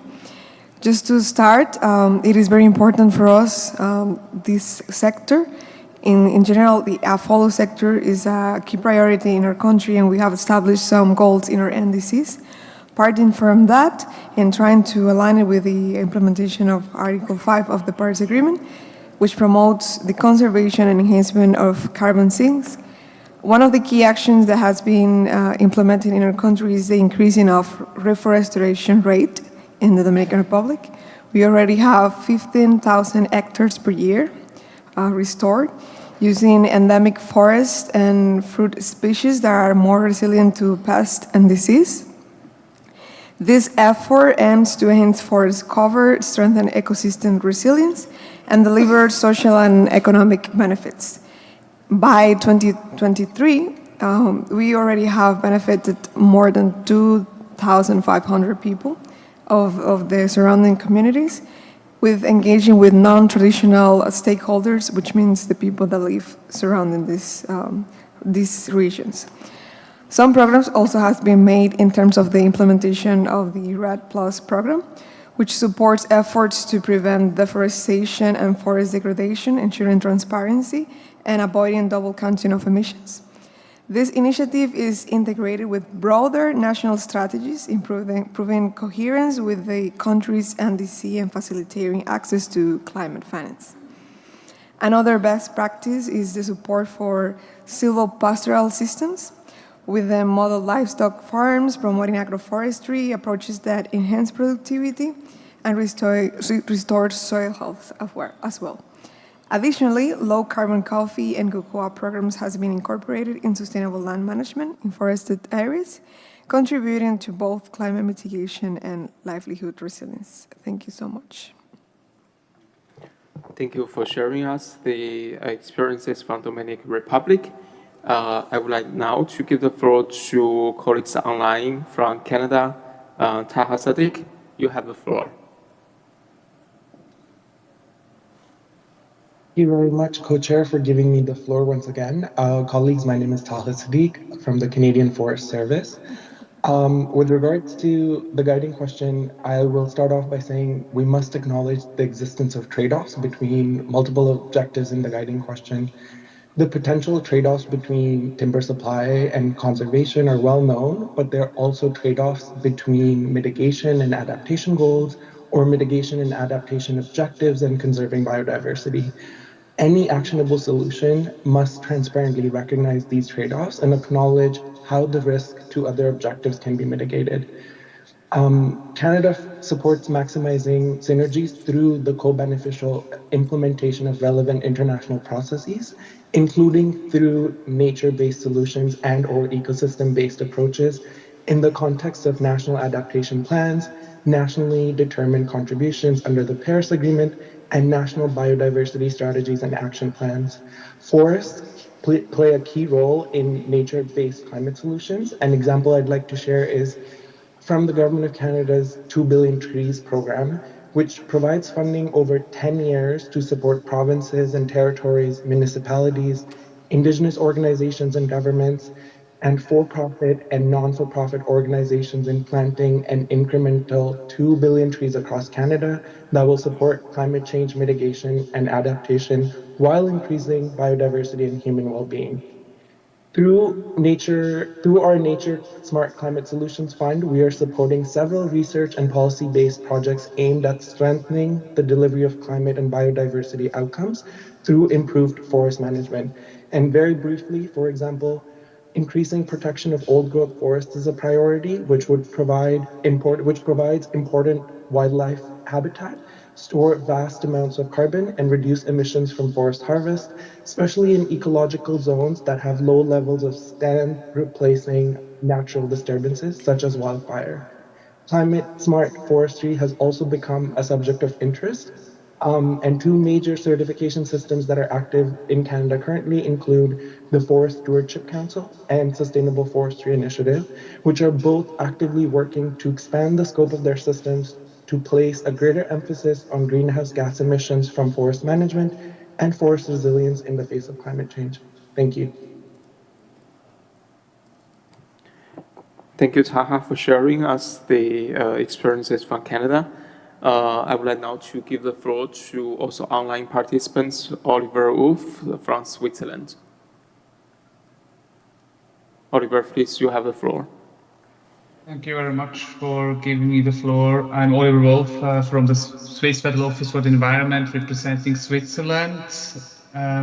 We believe that with forest-based action, we can tackle climate change, biodiversity loss, and land degradation together, leading to more effective and coherent policy action. As mentioned in the previous session on SFM, key measure to cope with the severe impact of climate change in Switzerland. In addition, and in accordance with forest protection and conservation, we adapt our forest to climate change through close to nature and adaptive forest management.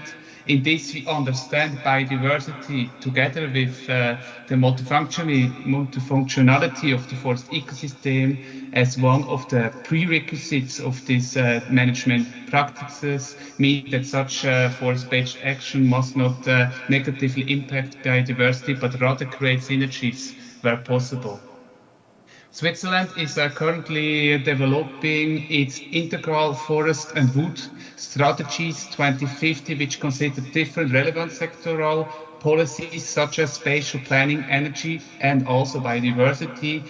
This we do in dialogue with the relevant stakeholders from all government levels, from the federation to the states, to municipalities, and with involvement of local communities and forest owners. Along with the new forest and wood strategy, we develop a respective action plan, which will include measures to using and fostering synergies between forest-related climate action and biodiversity. Currently here, we are assessing ways on how we can use and strengthen synergies between close to nature and adaptive forest management and biodiversities in our forest landscapes. One example of a potential measure we are currently assessing is the re-wetting of forests which have been drained in the past, this with the aim of maintaining and enhancing forest carbon benefits and simultaneously restoring critical habitats for specialized and endangered species. Of course, as also mentioned from the colleague from Canada, we also face conflicts between biodiversity and forest management. Forest management, for example, focusing on wood production. Such conflicts we try to tackle by assessing the local context and policies, trying to balance the different interests. This, for example, by introducing principal forest function, where respective forest management focus is set, for example, on biodiversity or wood production. This allows us to balance the interest across our forest landscapes. Thank you very much. Thank you, Oliver, for sharing. I would like now to give the floor to online participants from the, in-person participants from the local government and municipal authority. Yes, please. Hello, thank you very much, Co-Chair, for giving me the floor. I represent local governments and municipal authorities constituency. My name is Urszula Kasperek, and I work for C40 cities and GCOM, so that's Global Covenant of Mayors. And first of all, I would like to express my gratitude for all of the participants who have really mentioned and embraced the local governments, local communities in this, in responses to the questions. We strongly believe that without those lower levels of governments, we cannot really act on the forest matters and combat issues like the desertification, because these are the issues that are very close to local people. So we are very heartened to hear all of the interventions on that front. I will share a few examples of what we are observing in our constituency. So for example, in Brazil, we heard a lot of examples, but in Cerrado region, we are seeing municipalities working together to map biodiversity corridors and see how they can connect remnant forest patches. So that collaboration across municipalities is very, very important. The multi-benefit restoration of the forest coverage is also something that we are seeing. In Africa, in the Sahel region, we are observing the restoration of a lot of the degraded lands, and that is where the local people boost that effort by really bringing the local knowledge. And municipalities and local authorities are really important in mobilizing that support. A couple of other examples, the question relates to desertification, and the cities in the drylands are also very important in terms of encouraging reforestation and planting shrubs and plants that are helping to stop the progression of desertification. So we are seeing that cities, even though they may not be an obvious ally in this subject, they really are trying to do their best to support those efforts in terms of boosting biodiversity through planting of native species in their areas. So thank you very much. Thank you for sharing us a lot of the experiences in different cities around the world. Thank you. And I would like now to give the floor to, I think this is online participant from Ken, Manali Kos. Thank you very much for giving me the floor. Sorry, excuse me. Yes, I represent Climate Action Network, which is a global network of more than 1,900 civil society organizations in over 130 countries. I'm therefore not speaking from one country's perspective, but I'd really like to flag the importance of recognizing the concept of forest ecosystem integrity across all the action that we take as we seek to address synergies. It's as critical for biodiversity and halting land degradation as it is for carbon and climate mitigation. So protecting and restoring high integrity forests in particular, including primary and old growth forests, maximizes the opportunities for long-term climate mitigation, as well as delivering biodiversity, ecosystem service, and community benefits. And we know that high ecosystem integrity forests are also more resistant to threats, long-lived and resilient to disturbances compared to those impacted by modern industrial development. So we might all be familiar with the value of this concept, but in practical terms and practical solutions, what does this mean?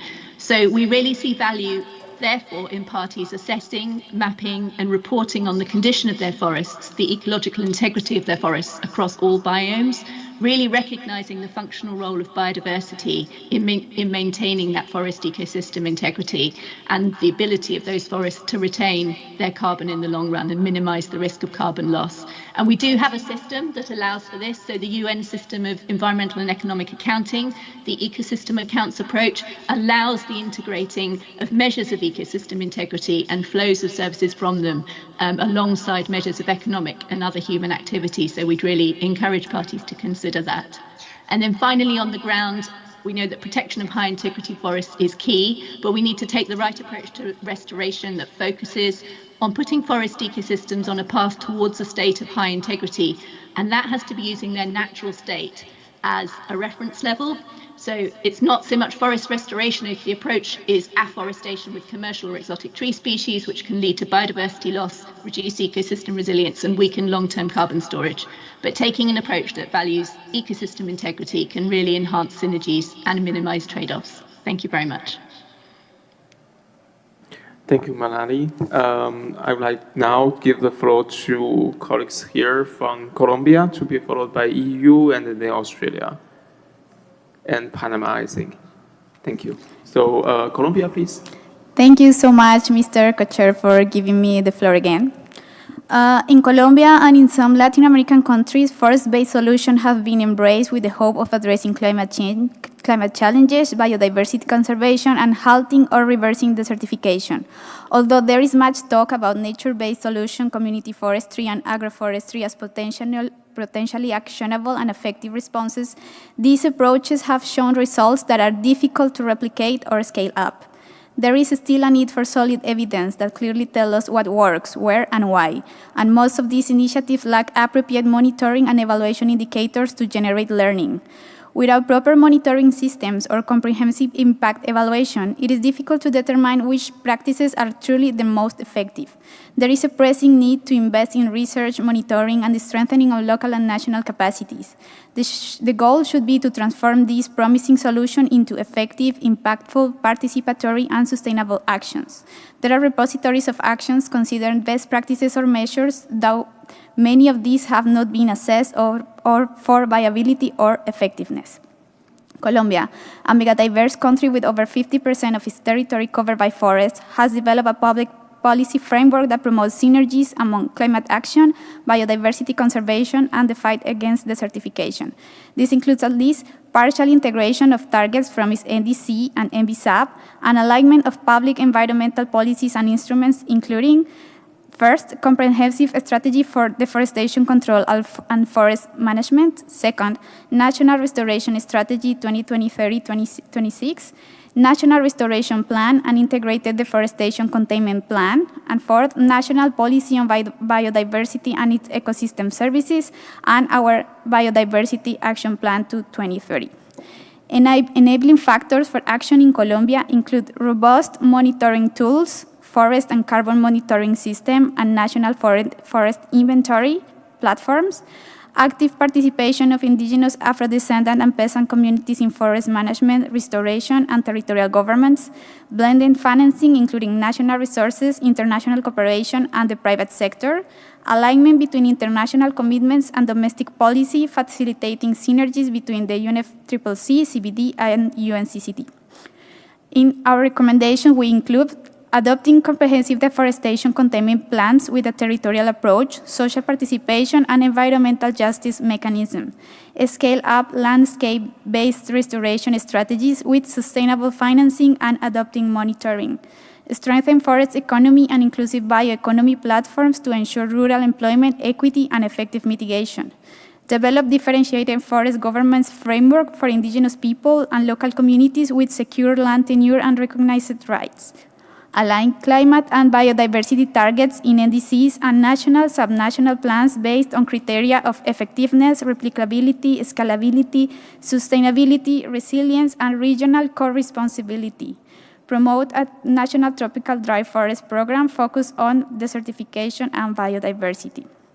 We consider that given all these challenges, it is imperative to create in the UNFCCC regime an institutional space that allows parties to define how to strategically advance political coherence and prioritize common positions on synergies across climate, biodiversity, and sustainable development. Thank you. Thank you, Colombia, for sharing with us. I will now invite colleagues from European Union, please. Yeah, thank you, German government, on behalf of the EU and its 27 member states.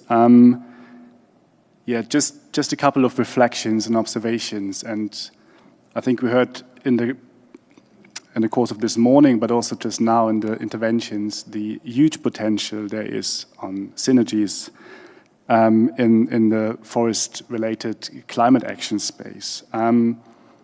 I mean, why is this important? I mean, implementation is required not only under this convention and the Paris Agreement, but also like under different conventions like the CBD and the UNCCT. So we think about how to bring all this together in the best possible way. The second thing is it has impact. As we heard from the speakers before, nature-based solutions, ecosystem-based approaches, they have impact for climate action, adaptation, but also for different other objectives and co-benefits, we call them often, but when it comes to water balance, when it comes to biodiversity conservation and the enhancement of biodiversity in a certain area. So these measures really have, for the dollar you invest, really, really good impacts on different objectives. So, as I said, forests do lie at the heart of this challenge and provide that kind of solution we need here for climate change, biodiversity conservation, soil erosion, if you think about desertification, water balance as well. So if I think back a couple of years ago, the discussion on synergies is not new, but I would say like it has gotten quite a lot of traction, and that we're discussing this today in the context of forests and forest climate action is quite important. And I think this is a really important message also to take away from here, that we need to think more about this synergistic, holistic approaches. And this is why it's not a coincidence that there is a process actually going on currently from the CBD initiated on how to better link and think about policy coherence between the different Rio conventions, which are exactly tapping into that space of what kind of measures could that be. And here we're back into that space where forest climate action can provide meaningful solutions. In the EU, we, as mentioned before, we do have, of course, our policies and regulation in that space. We have a EU forest strategy which provides that cover and overarching strategy and measures and objectives. And if you look at those measures, exactly tapping into climate, biodiversity, land degradation quite heavily. We also have the EU biodiversity strategy, which kind of is another tool to move forward our strategy on biodiversity, which, by the way, also does add on our climate targets as well. We have a nature restoration law, so this is kind of really a key regulation which was brought into force very recently, where we need to make sure that we restore degraded land for both climate, biodiversity, but also for land purposes and degradation issues. Just to finish this intervention, again, from a German perspective, as I mentioned the program before, in Germany we have a huge program put into force, which is called an action program for nature-based solutions. And exactly the idea and the objective is exactly at that crossroad of climate, biodiversity, and land degradation to have solutions. And we heard from the colleague from Switzerland on rewetting forests. We have generally a big issue with peatlands in Germany where we need to rewet them. We have forest measures in there which tapping into biodiversity co-benefits and desertification co-benefits. So these kind of measures, and this is about like 69 of them in total, with around 9,000 projects that has been triggered by this program, is quite huge and can be quite a good example in terms of how you move this forward and paying off on all of these objectives. Thank you. Well, thank you for sharing with us the experiences practiced in European Union as well as in Germany. I would like now to invite colleagues from Australia to share their experiences. Thank you.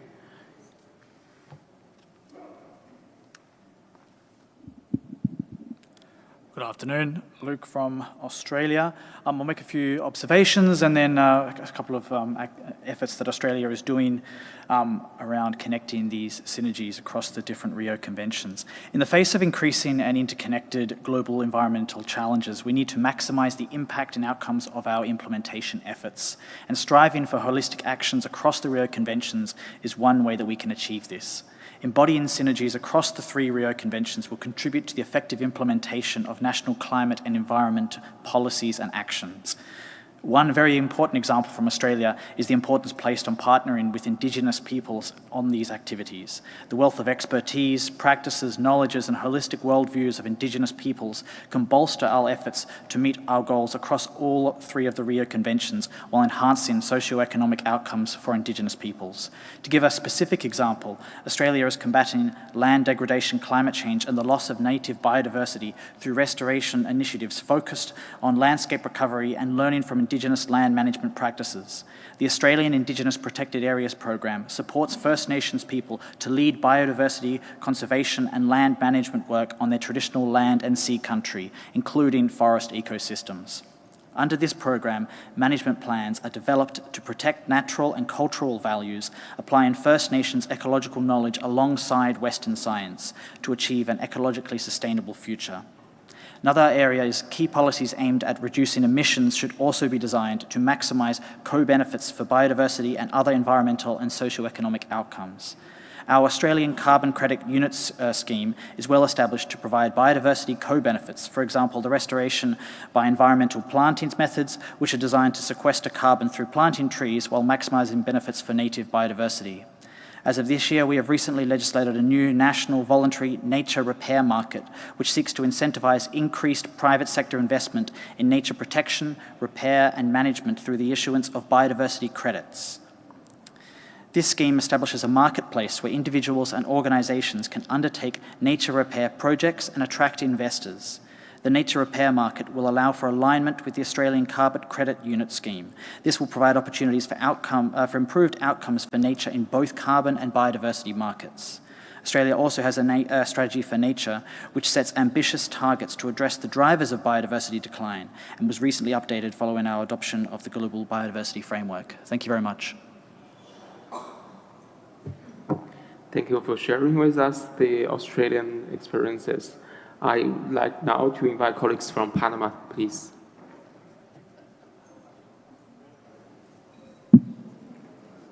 Thank you, Co-Chair, for the floor.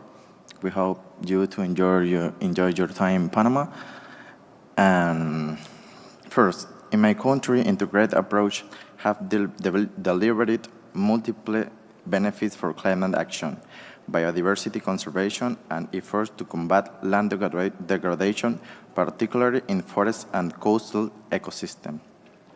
The first example is the restoration and conservation of mangrove, which are critical carbon sinks, rich in biodiversity and natural buffers against coastal erosion and soil salinization. Through initiatives such as the protection of carbon sinks and reserve in mangrove and protect areas of Panama, we have seen advance in climate-integrated ecosystem planning, mangrove demarcation, and carbon biodiversity monitoring, and ecosystem service valuation. Community-based initiatives have been central to this success.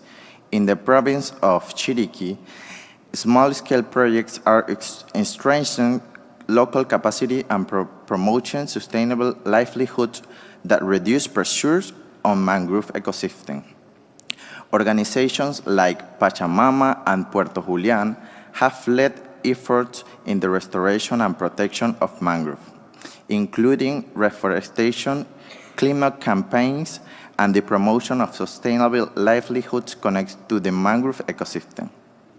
Puerto Julián, in particular, stands out for planting between 5,000 and 6,000 mangrove seeds each year in collaboration with local schools and distributing around 3,500 additional seeds to another community-based organization, fostering both ecological recovery and community engagement.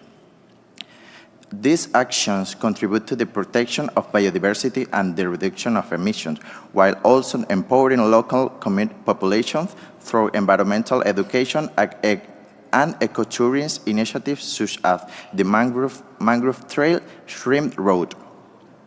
Panama also plays an active role in the Mesoamerican Biological Corridor, a regional initiative that connects ecosystems from Mexico to Colombia. This corridor supports species migration, enhances ecological connectivity, and contributes to climate resilience. Protect areas, including national parks and Ramsar sites, serve as key components within the framework. To support effective ecosystem restoration, technical tools such as the Manual of Techniques for Restoration of Degraded Mangrove Areas have been developed in collaboration with partners like UNDP, offering practical guidance adapted to local conditions. Lastly, Panama Panama's second national determined contribution include a commitment to restore 1.8 hectares of mangrove by 2028. An action expected to sequester around 10,000 tons of carbon dioxide equivalent. Thank you. Thank you for sharing. We have 1, 2, 3, 4, 5, 6 who want the floor, and I guess we will almost come to the time allocated to us. So I would like to ask our participants to also be succinct. So the first one will be China online, and to be followed by Saudi Arabia. I think Swedish EPA also online, and then Chad, and the Philippines, and also Community Leaders Network from Botswana. So first, I would like to give the floor to China online, please. Thank you. China prioritizes coordinated planning in climate action, biodiversity conservation, and desertification control. It emphasizes integrated conservation and systematic mountains, rivers, forests, farmlands, lakes, grassland, and deserts, establishing a Trinity governance framework that synergizes ecological protection, climate resilience, and biodiversity preservation. We have adopted native tree species and mixed species planning to enhance biodiversity while boosting forests' climate adaptability and strengthen their climate mitigation potential. So we also have integrated solar power generation with desert restoration. Solar panels reduce ground temperature and promote moisture retention, enabling vegetation recovery. Coupled with livestock grazing, this creates a power generation, carbon sequestration, income generation cycle. This approach combats desertification, enriches arid region biodiversity, raises local incomes, scales up clean energy to replace fossil fuels, and reduces emissions. Thank you. Thank you, China, for sharing this cases and also experiences. I would like now to invite colleagues from Saudi Arabia, please.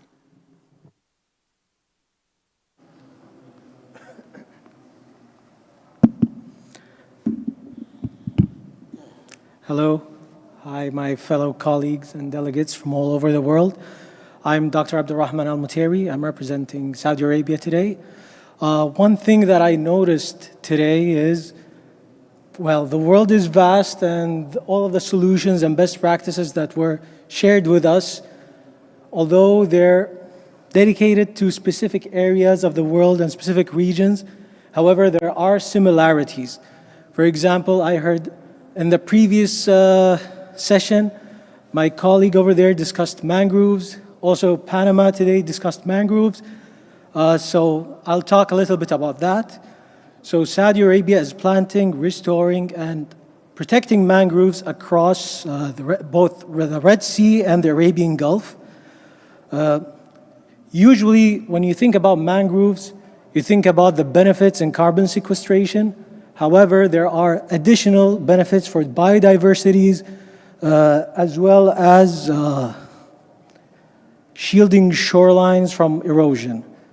So when I talk about the biodiversity, what it's doing in our nation, it's helping boosting fish population as well. And with that, I thank you all for giving me the chance.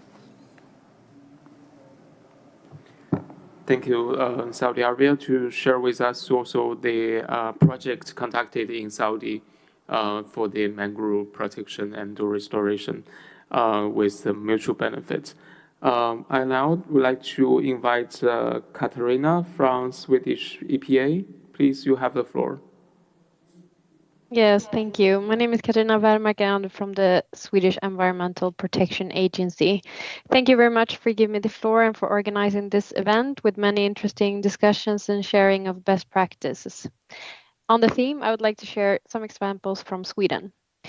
Sweden has a large area of wetlands and peatlands, many of which have been drained over the past century for agriculture and forestry. Annual emission, approximately 11 million tons of carbon dioxide equivalents, are reported from drained peatlands, which exceeds the annual emissions from passenger car traffic. Sweden has implemented a comprehensive support scheme for re-wetting wetlands, aiming to restore ecosystem, enhance biodiversity, and mitigate climate change. This initiative encompasses various funding programs, collaborative projects, and research efforts. Support can be applied for by various actors such as municipalities, non-profit organizations, and landowners. Landowners are central to increasing wetland areas in Sweden because the measures are voluntary. Between 2010 and 2024, approximately 200 square kilometers of wetlands, including peatlands, have been created or restored in Sweden, with around 31 of these created or restored during 2024. Work is ongoing, and hope is to scale up these efforts even further in the future. Sweden has also conducted a parliamentary inquiry aimed at identifying measures to both strengthen biodiversity and enhance the carbon sink within the LULUCF sector. Sweden has conducted several parliamentary inquiries with the purpose of involving all political parties to ensure feasibility and long-term commitment. The result from this recent inquiry is not yet decided upon, but this means of creating long-term commitment and feasibility might be an inspiration. Thank you. Thank you, Katarina, for sharing with us the Swedish experiences. I now invite colleagues from Chad. Yes, please, you have the floor. Thank you, Co-Chair, for giving me the floor, and I would like to thank the room for their input and for their good ideas. Let me share with you some few good practices that we are doing in Chad in terms of reducing the desertification or also increasing tree plantation and reforestation. As you know, Chad is a very big country in Africa, in the Central Africa, and we have three kind of subclimate: desert climate, and Sudanian and Sahelian climate. Also, Chad is known as a Sahelian country. We are threatened by the desertification, which is known as a result of a climate change. This desertification is taking and is advancing in a high speed, which is threatening the lifestyle of Chadian. So we joined the initiative called Green Great Wall, which consists of building a green wall around the Sahelian countries, which could constitute a barrier to tackle or to hinder the advance of desertification. And this initiative led to a national initiative called Green Belt. This Green Belt is led by government, NGOs, and also universities, and then which consists of planting hundreds of thousands of trees every year. And as a result, these trees, which are planted in a national level, now those areas became a kind of forest area. And then also among those trees, now they have kind of 10 years old, and then which really constitute a real barrier for desertification, and also those areas trying to be considered as forest areas. And this initiative, it consumed a lot of effort and also government budget. We mobilized NGOs, and this kind of campaign whole week. When in every year we have a specific week for mobilizing people and also resources to plant hundreds of thousands of trees. And then now we are trying also to have an initiative called planting 1 million trees in a capital city to reduce the the increase of temperature. You know that we are experiencing a lot of heat wave in our countries, especially Sahel area. So planting trees is known as reducing the air temperature. So this initiative, government is promoting and also sensitizing people to plant 1 million trees in the capital cities. This among the few initiatives that we are dealing in Chad to tackle the climate change and also to tackle the desertification.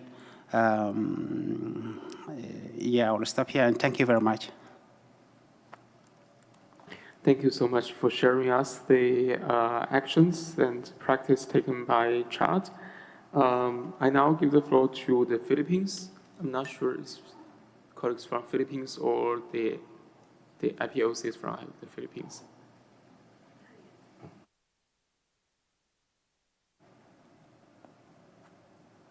Yes, good afternoon, everyone, and thanks for all of your interventions.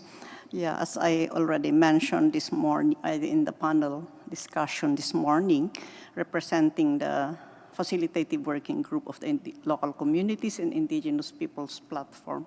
But at the same time, I am from the Philippines, and we are indigenous peoples there are really part of the forests and diverse ecosystems. For indigenous peoples, the best practices and solutions are really integral. And also, as we consider forests and our diverse ecosystems as an intricate web of life for within our territories, of course. So for every policy and solution, as well as actions that should be undertaken, should frame that forest and ecosystem stewardship should be framed as safeguarding the balance of community, as well as integrating value system and culture within these actionable solutions and policies.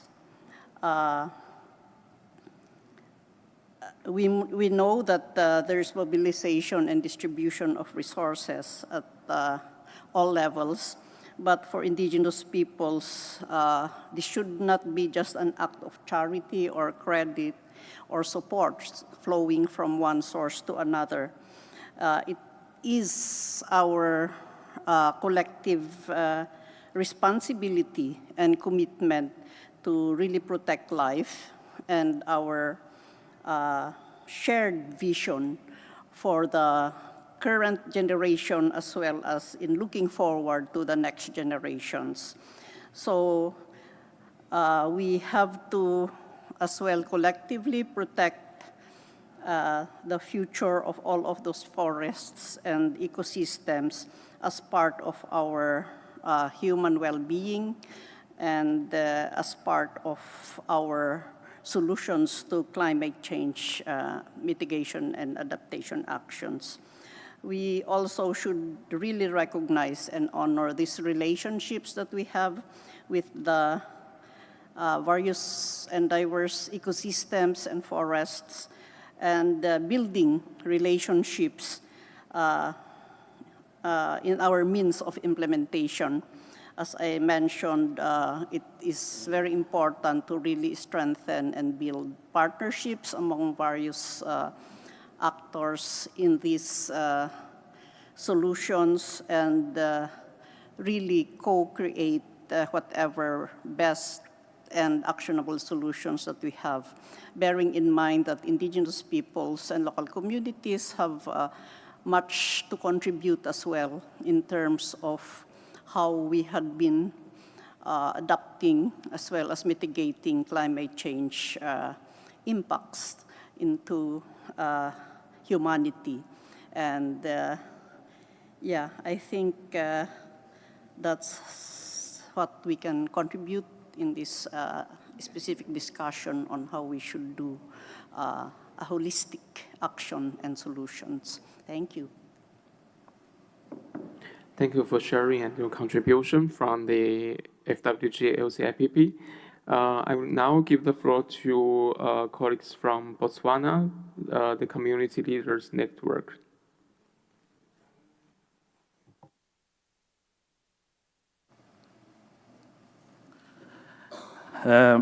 Thank you, Co-Chair, and the members for giving me the opportunity to speak. My name is Job Morris from Botswana, and I will speak on behalf of Botswana and Namibia because of my constituents. I'm working in those constituencies. In the shared dryland ecosystems of Botswana and Namibia, where arid landscapes meet vital savanna grasslands, effective natural resource management is important for climate action, biodiversity conservation, and combating desertification. Successful strategies in both nations increasingly prioritize empowering indigenous peoples and local communities, a central tenet for the Community Leaders Network focus, which I will now refer to as CLN. Across these landscapes, community-based natural resource management programs, which I will refer as CBNRM, have emerged as crucial frameworks. In Botswana, these initiatives grant IPLCs deeply connected to their ancestral lands, user rights, and responsibilities over defined territories. Similarly, in Namibia, conservancies empower local communities to sustainably manage wildlife and vegetation. This fosters stewardship, reduces unsustainable resource extraction, and generates economic benefits through tourism and sustainable harvesting, directly supporting conservation and contributing to climate change mitigation by preserving vital carbon sinks within their territories.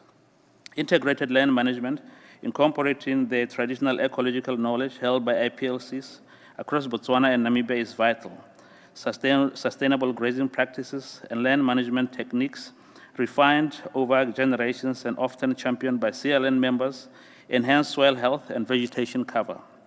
These approaches increase carbon sequestration and combat soil erosion, a significant driver of desertification in both nations, while simultaneously supporting the unique biodiversity of these dryland ecosystems. Collaborative reforestation and afforestation efforts involving IPLCs in both Botswana and Namibia are essential. Their expertise in selecting and nurturing indigenous drought-resistant species is valuable for successful land restoration.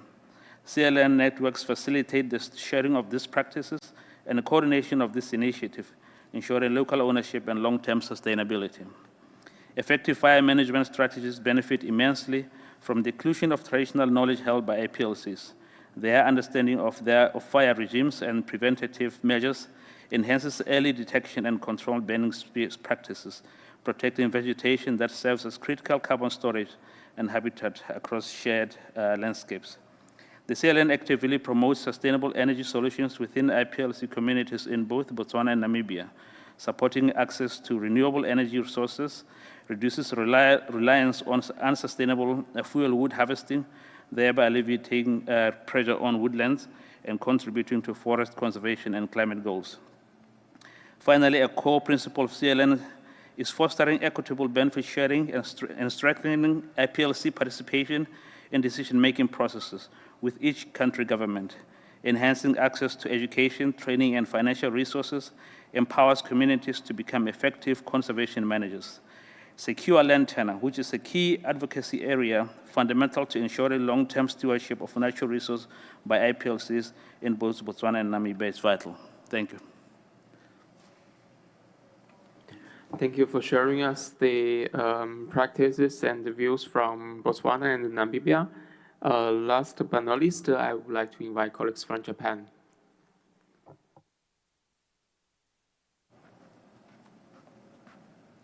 Thank you, Co-Chair. This is Nobu Konoma from Ministry of the Environment of Japan.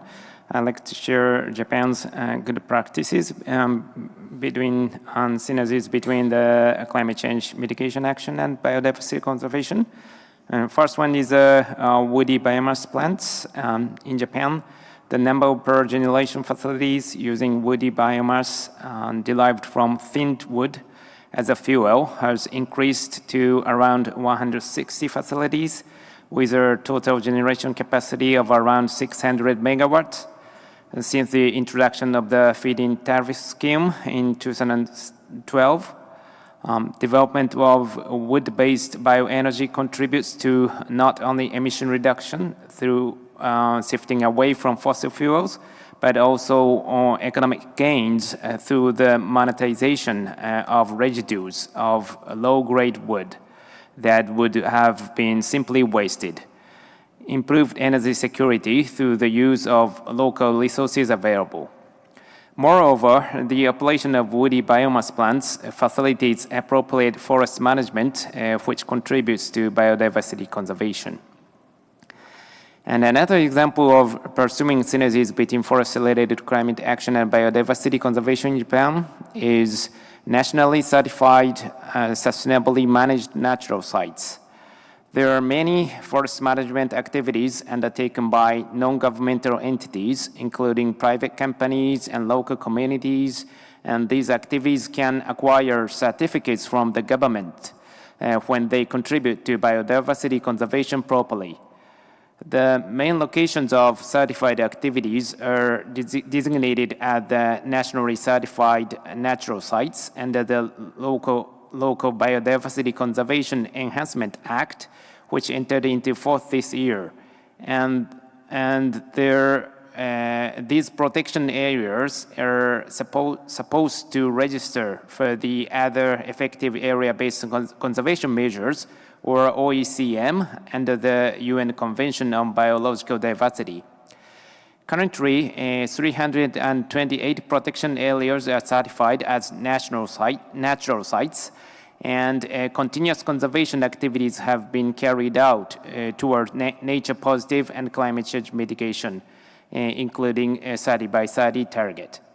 Thank you so much. Thank you, Japan, for sharing with us the practices and solutions. So, colleagues, we are coming to the end of this session. As previously we did, we also received some of the comments from the mirror boards. Can I ask the secretariat to show on the screen the mirror boards? Not as many as previously, but the later are too little. May I invite Salamini to read out the one from Spain, because no one from Spain has made the intervention. Sure, I'm happy to, Professor Gao. The intervention from Spain on the Miro board states, develop integrated and mutually reinforcing solutions and measures with the whole of economy, whole of society, noting that gender action plans already exist, and a whole of government approach that are aligned and help to implement our globally agreed goals on climate, UNFCCC and Paris Agreement, biodiversity, the Kunming-Montreal Protocol, and land, UNCCD 2018-2030 Strategic Framework, as well as the SDGs.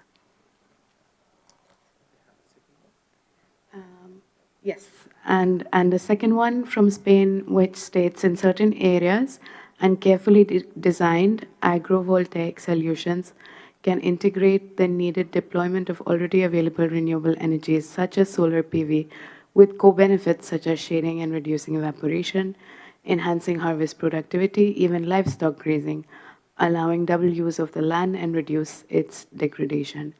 Also, solar water pumping and clean cooking provide synergies to biodiversity and desertification. Thank you, Sadamini. So this comes to the end of this session. We are almost on time. It's just 5 minutes past 6. Thank you so much for your cooperation and sharing a lot of very important and interesting cases and solutions. As said, tomorrow morning we will make a report back, and during the report back you can also listen to the other group, what they were discussing, and also you can also have the opportunity to make an intervention during after Angela and May's report back. So the meeting for today concludes. We should have a very nice dinner here. Thank you so much. See you tomorrow. What time is tomorrow? We start at 9. 9. It's 9 tomorrow morning. 9 o'clock tomorrow morning. Thank you so much.